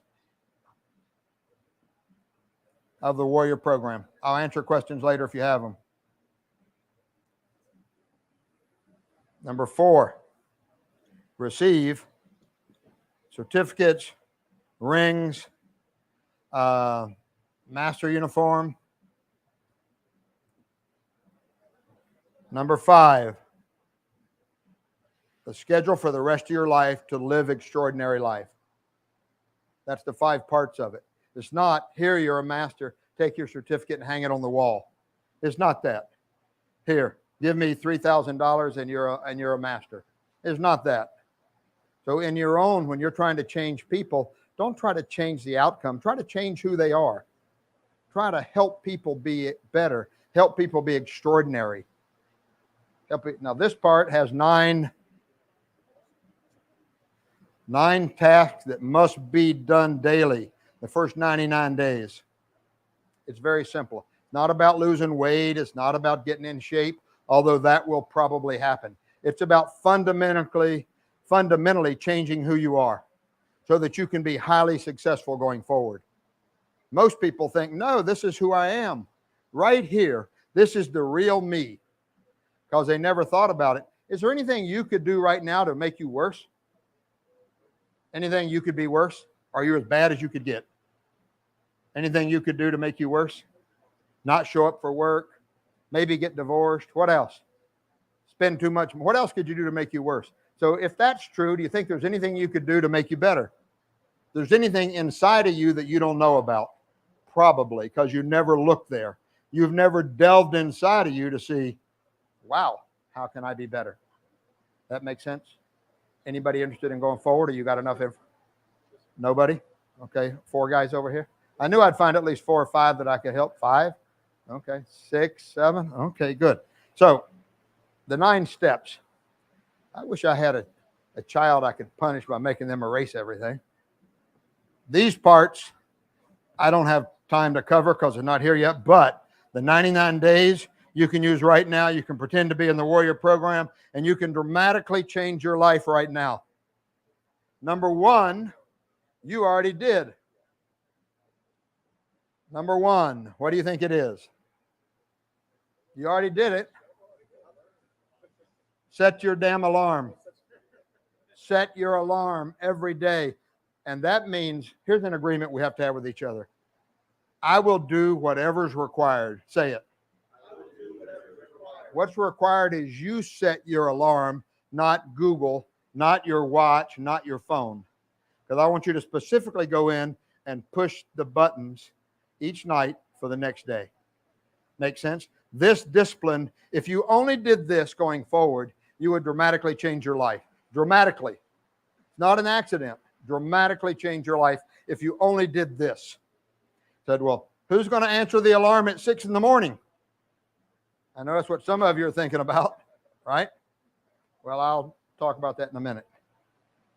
Number 2, I'll need some people to help me demonstrate. get in state. What's that mean? Anybody ever go to an Anthony Robbins? Yeah. So, and what does he use to get in state? The word yes, right? And we do the same thing. And so we have 3 ways you can possibly get yourself in state. And one is slap it out. Now, is this mic insured?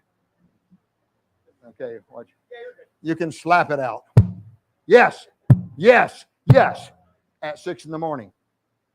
Warn your spouse. Because I already do in the morning. I feel good. I feel great. I feel fantastic.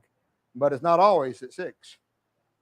But at 6 every day since I got into the Warrior Master Training, I get in state. Getting in state means my body's in state. I'm tight. Like when you tell a child, focus your eyes, focus your ears, focus your body. It's the same thing. Get in state. If you'll do that. So you can slap it out like I just did. Who thinks they know how to get in state and can slap it out?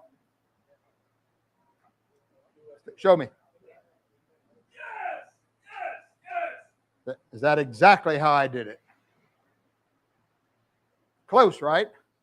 I will do whatever's required, right?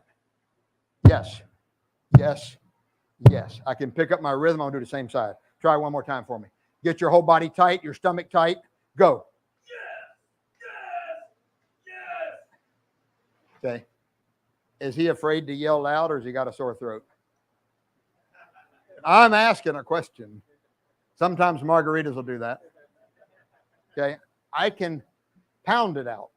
Yes, yes, yes. Sometimes you'll see football players or Tiger Woods will punch it out. The second way we're allowed to do it is to pound it out. Somebody please demonstrate pound it out. I got to sit here all day.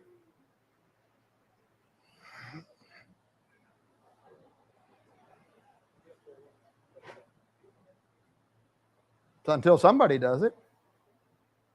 Somebody pound it out with their hand, their fist on the side. 1, yes, yes, yes. Yes, yes, yes. See in state? See getting state? Probably. Please, let me give a little advice though. If you're in a crowd, do it on the side. Don't ever do it in the front. Okay, just as a warning, do it on the side. Okay. And the third way you can do it, you can punch it out like football. Yes, yes, yes. Do that late at night to get you a lot of points. But when the alarm goes off, you must get in state. And if you did that all day long and only that, set the alarm and got in state every time the alarm went off, and that's what everybody in the master training does. Because when you're in state, you can perform better. Guys from Germany, don't do yes, yes, yes. Just a cue. Okay. And you might need it soon, though. I don't know with Russia screwing around. Okay, so if you can do it, but most of you are too damn embarrassed, even as a 1st degree, 2nd degree, 6th degree, 7th degree black belt, you're too damn embarrassed to get in state in front of a crowd. So you probably won't defend yourself. You probably won't be able to change your life. Most women won't change their life because they don't want to be in state. They don't want to be loud. Because we tell kids to sit down and shut up. We do worse with women. If they talk real loud, they're a what? Go ahead. These guys have all said it. They're a bitch, right? You're not supposed to talk like that. You're not supposed to be aggressive. Women must defend themselves by their attitude. You must be able to produce. You must get strong by putting yourself in state. We've only gone through 2 steps. If you do that, you'll dramatically change your life. Number 3, every day, Monday through Friday, you must do one of the elements. Air, water, fire, earth, or sun. These are all martial arts techniques I'll go into if we have time. You must do one of the elements Monday through Friday. On Monday, you do air. Tuesday, you do water. Wednesday, you do fire. Thursday, you do earth. Friday, you do sun. Can I do sun on Monday?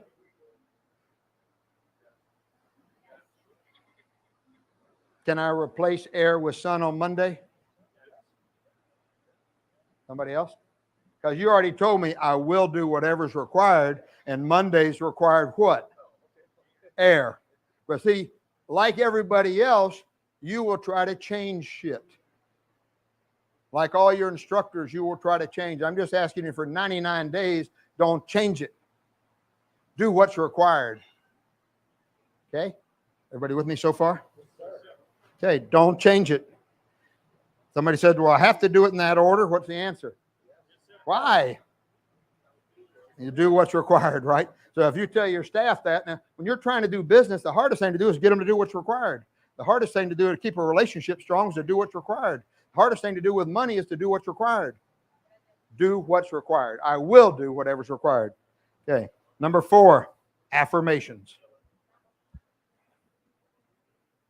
These are a big part of breaking out of the rut of life happening to you. So after I've set my alarm, got in state, done the element, I do affirmations. In front of the mirror, I talk to myself. I did it. I can do anything. I will do whatever's required. High five. High five myself in the mirror, because you've been giving away all your powerful high fives for kids forever. Forever. And we won't go any further till somebody does those exact affirmations. Or you can pound it out this way. Somebody do it.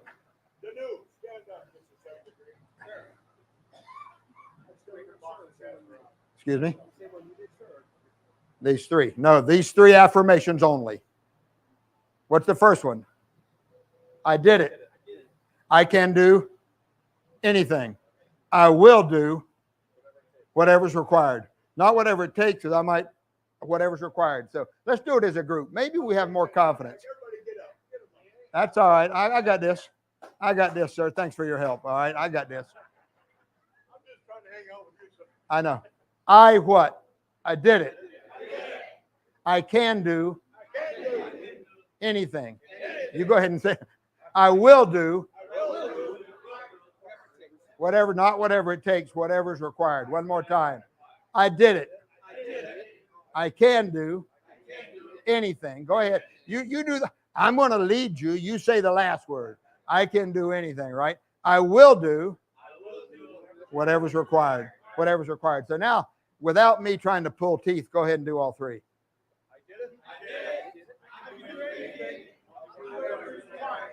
And high five yourself in the mirror. You can go down low. Go down low. Take it back. Just go ahead and have fun. Play with yourself in the mirror. Not that. Not that. Not that. Okay. When I do my affirmations, that's 5 things. Well, maybe that's not. Maybe I left something out. Oh, number 3, jump back. Number 3, I start my consuming of water. I take 16 ounces and I open it when the alarm goes off. And before the next alarm goes off, I must consume those 16 ounces of water. Before the next alarm goes off, I must consume the 16 ounces of water. That's why when the alarm goes off, you'll see me get in state. I'll find water and I'll consume those 16 ounces. Number 4 is the elements. Number 5 is the affirmations. I knew I was getting off track here. So number 1, set the alarm. Number 2, get in state. Number 3, get your water ready. Start your water. Number 4, one of the elements. Number 5, affirmations. Okay, got it? Number 6,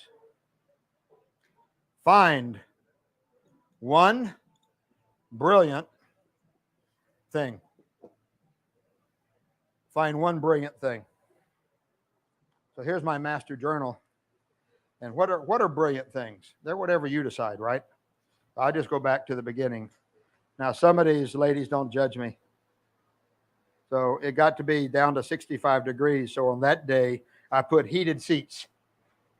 That's cold in Florida, 65. So heated seats. On this day number, on the 6th time, I wrote, Nancy is a brilliant thing. We live on the river. Next, I wrote river. Then I wrote yoga pants. That's a brilliant thing. So every day, find one brilliant thing. If you were trying to find one brilliant thing that you could write in your master journal, what would it be? One brilliant thing, and you can't go, my wife, my wife, my wife, my wife, my wife. Well, because she's listening, and the day she's not my girlfriend. You can't go that route, right? One brilliant thing. Tell me one brilliant thing, ma'am. Your kids. Okay, next day. You can't use my second kid.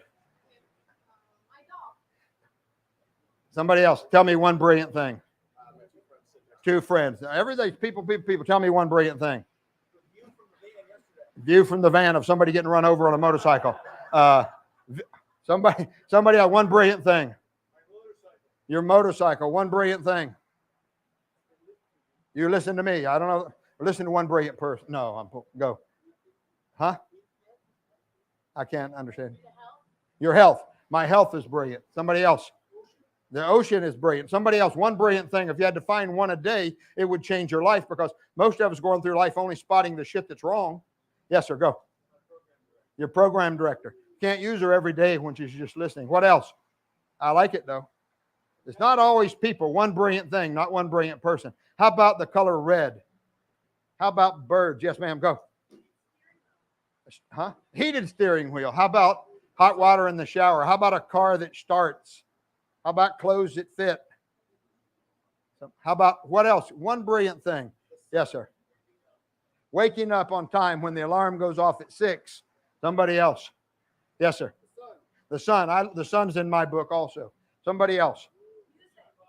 The human body is brilliant. Most parts of it. Some of it needs help. Music. What kind of music? And one of mine, let me find it here. I know one day I wrote blues because it was. Yeah, I wrote down purple. I also wrote down thongs. Tells me where my head's going. Flying private. I wrote that down.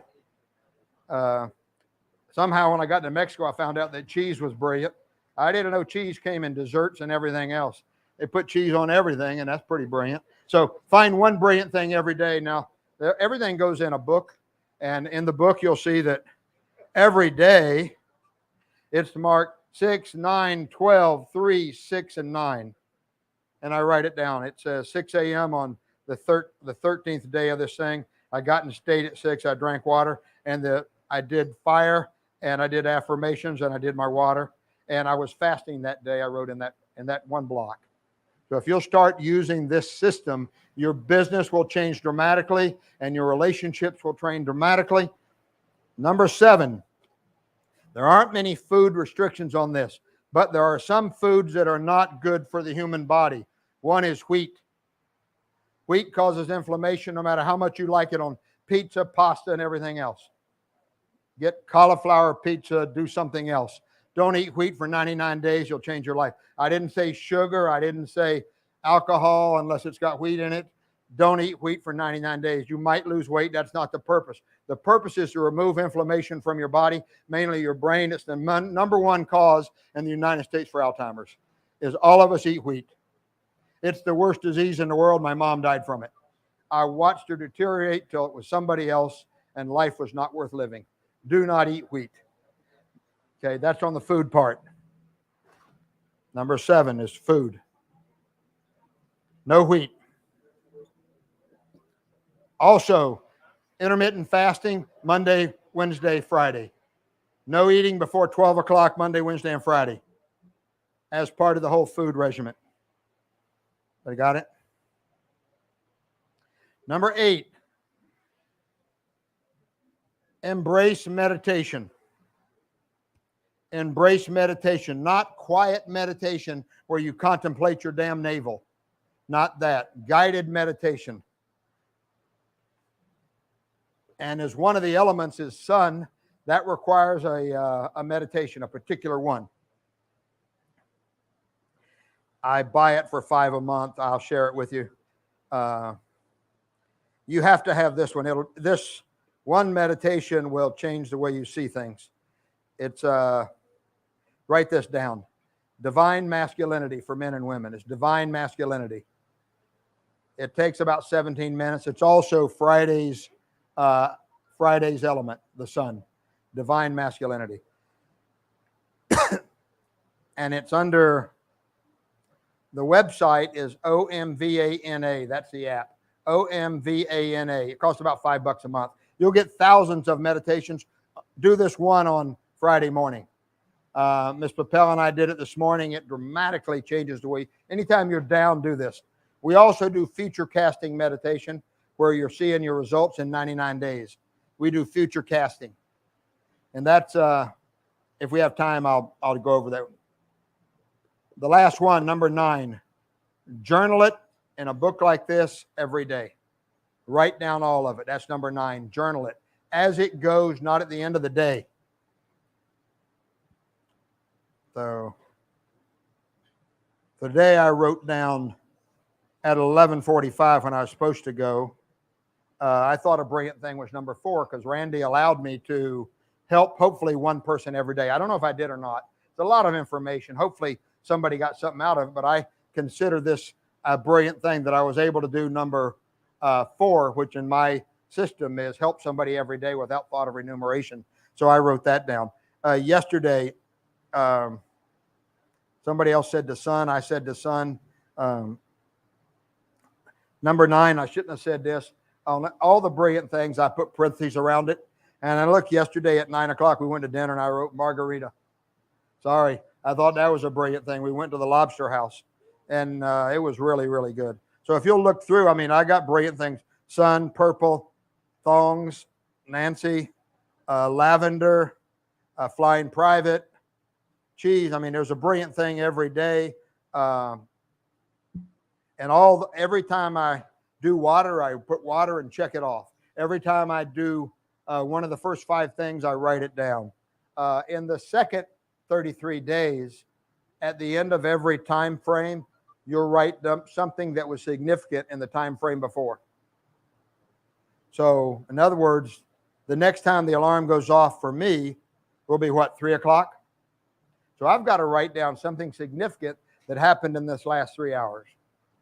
And at 6 o'clock, I'll write down one thing that was significant, and that when you learn to do that, you'll be able to go back in the end of 99 days and have your school do this, and they'll understand from 3 to 6 what was significant. Because we waste a whole lot of days. We waste a whole lot of days. This is about dramatically changing you, helping you find out who you really are. You'll learn to live a way that you can change your school dramatically. Because there should not be any time block that's zeroed out. Something significant should happen to your life while you're living it. There should be no, let's see, I watched 6 hours of TV in the last 3 hours. I did 3 hours of scrolling through Facebook. If that's all you got, write it down, but it shouldn't be like that. Because you're trying to find one brilliant thing without looking on Google to find it, or without doing Facebook to find it. If you'll do these things, the last one is, that's number 8 was meditation. Number 9 is write it down. Keep a book like this. All the guys in the master's training have this. They will be required to turn this in on the day of the training. And I will go through and see if they really found brilliant things. Because what you find brilliant will change your life. Because right now, most of you go through a whole day without recognizing that the trees and the palm trees are brilliant, without recognizing that I drove all the way to the other side of the island with not one damn car. An open road to fly in a Toyota, which is dangerous as hell, but you can go all the way to the other side of the island with no traffic, without ever recognizing things that are brilliant, like the color red or orange. Anybody? Find one brilliant thing. Any questions on these 9 steps? The rest of it requires your physical presence. There's no need in us going through that. How about any questions on any part of this? There should be at least one on something. And it should, yes, sir. Hold on, Ron. So is this for people of master rank only or master instructor? I just gave it to you, so I guess it's for you also. And you told me you're a 1st degree black belt. So I'm 3rd now, but 3rd yes. now. Okay. It's for people who want to dramatically change their life. In my system, this is part of the master training for warrior. It's dramatically changing people's lives. I started last year with 4 people in my school. They weren't masters. 2 of them were masters, 2 weren't. Those are the highest grossing schools last year in my system. And they weren't before. One of them was, the rest of them weren't. They were the highest growing schools. Yes, sir? Could you give me examples of air, water, Air. fire, okay. earth, sun? Everything in the elements comes from the warrior system. Air is the breathing exercises that we do in our system. And we breathe 3 different ways, in and out for, in for 4, out for 4, out for 4. We do this. We do in for 4, hold for 4, out for 4, 3 times. We do in for 4, hold for 4, out for 4, hold for 4, 3 times. That's the morning routine. It takes less than 2 or 3 minutes. It's about breathing on purpose, which most of us never do. Number 2, and on our Facebook page for the Masters, you guys can go and look at all of it. The breathing's there. Water is there. Water's the flow from the Warrior X Fit system. And most of you have been through Warrior X Fit. It's just a constant flow that's all about staying young forever. You should do that no matter what, unless you want to get old, whether you do the Masters program or not. It's in our Facebook group. It's a flow of 15 techniques. They're all easy to do. You should do it because you need your flexibility. Yes, sir. I come up automatically. I'll have to ask my girl. I'll get back to you, okay? Number 3, fire. Anybody can demonstrate that now, but since you didn't demonstrate pumping it out or pounding it out or anything else, it's 99 punches. Standing straight in a neutral position from your shoulders. It's 99 punches, tightening your fist at the end of each one from here. You can help me count. 10, 13, 14. 15, 16, 17, 18, 19, 20, 1, 2, 3, 4, 5, 6, 7, 8, 9, 30. 1, 2, 3, 4, 5, 6, 7, 8, 9, 40, 1, 2, 3, 4, 5, 6, 7, 8, 9, 50. 60. 70. 80. 90. 100. That's fire. You do it standing. If you can't get out of your wheelchair, do it sitting. Do it every morning on Wednesday morning. It's about passion. Passion for life. That's what fire is all about. Having the passion in your business, passion in your relationships, passion in your training. And next one is earth. It's about using the gravity to have power when you're old. And you must do weight resistance. We do 11 sets of 9, which means how many techniques?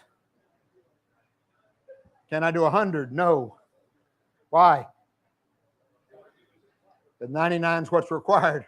Everybody kind of got it? 99 is what's required. The last one is the meditation I gave you. The one other thing that we mixed in after the first month, read 10 pages a day. And that's part of the meditation. Because you'll find out how your focus is becoming. Most people can't read without losing their place. Most people read a page over and over because they can't focus. Because this will bother them. What if somebody sends a message out about me? What if somebody posts a picture of their dog and I miss it? What if somebody... This is screwing the concentration in America. This is ruining the focus. Kids can't read. Kids can't concentrate. This. And it's not just kids. You'll find out when you're reading 10 pages a day if your focus is getting better. Because you're doing what's required when most people want to do what? What do most people want to do? What's easy? What else? The least amount, what they're comfortable doing. In other words, keep doing the same shit, but expect to get somewhere else. Most people can't follow a simple system. And you wonder about having your guys get the salt and pepper in the right place when you can't do it. If you want to dramatically change your life and become extraordinary, start with this. Everybody got it? Any more questions? I hope I've helped at least one person. I want to thank again Master Von Schmeling for allowing me to check something off of my book, Fly Privately, and his lovely wife, I know Barbara and his daughter for being with us and supporting me all the time. My wife, Master Reed, for constantly letting me talk, and all of you for showing up, even though you know I'm going to embarrass and insult most of you. Thank you very much. I appreciate you. Live long and prosper. Thank you, sir. There you Hope go. it wasn't too long. All right, let's stand up. We're going to do this like karate people. Thank you. Salute. At 3 o'clock, we'll have the taxi back up in Coconut. We're going to stop for tequila tasting on the way. What could possibly go wrong? And once again, what an opportunity. And I don't want to. I don't want to spend a lot of time and get all teared up, but to have Master Clark, Master Von Smelling, Jeff, Peter, Dan, all there. You got to understand, they're here strictly to help, strictly to share, and they're giving so much of themselves. How in the hell I was able to get them to do it? I'm deeply, deeply humbled by it, and thank you. And keep Dan away from the drones, and we'll have a good time. Thank you, sir. Got a hell of a run, huh?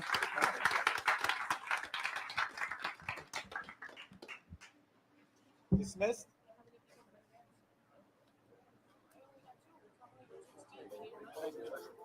Probably have, how many?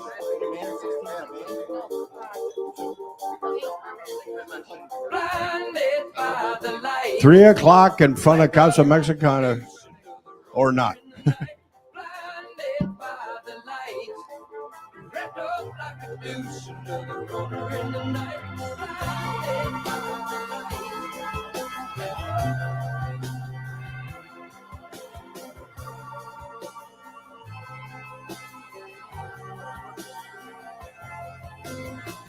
Can we have all the speakers come up? We're going to take a speaker's picture.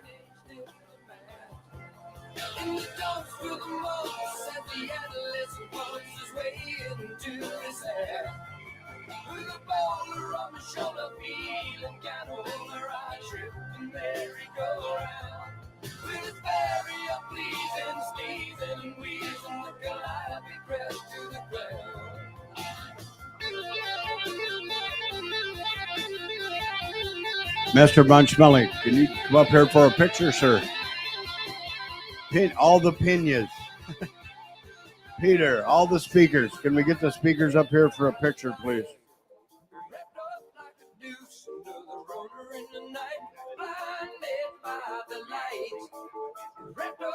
All the quirks. Can we get all the Jeff quirks?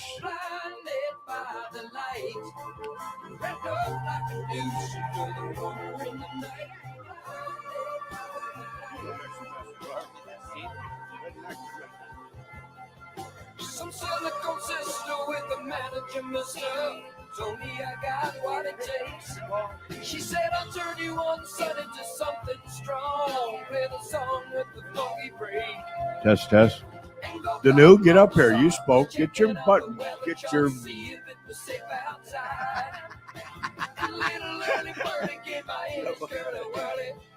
We missing any? And right before we take the pictures, I'd like to take a moment to, you see all the people with the blue shirts on? Francisco, Fernando, Pilar. These are the guys that have been helping me. What a team. I would like to say it was a heavy training. They just functioned trying to let me not get too mad and bitch too much. She got down, but she never got tight. She's gonna make it to the night. She's gonna make it. Thank you, brother. Thank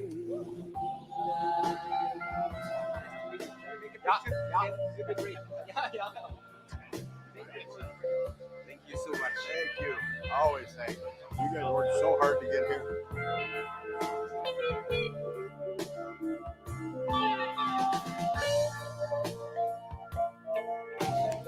Good event, sir. Thank you.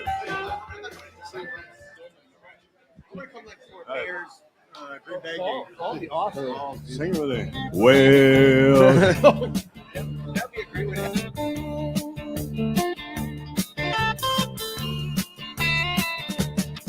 You get a shiver in the dark, it's raining in the park, but meantime. Sound of the river, you stop and you hold everything. A band is blowing Dixie, double fall time. feel alright when you hear the music ring.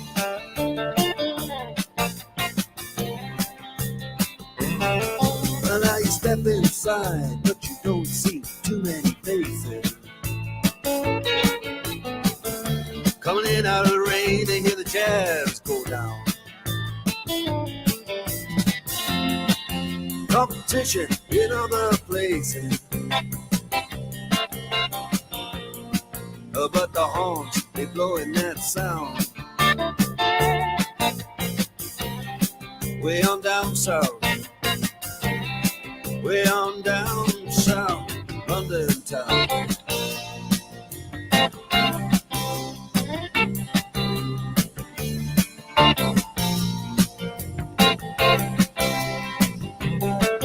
Check out Guitar George. He knows all the chords. But it's strictly rhythm, he doesn't want to make it cry or sing. If any old guitar is all he can afford, when he gets up under the lights to play his thing.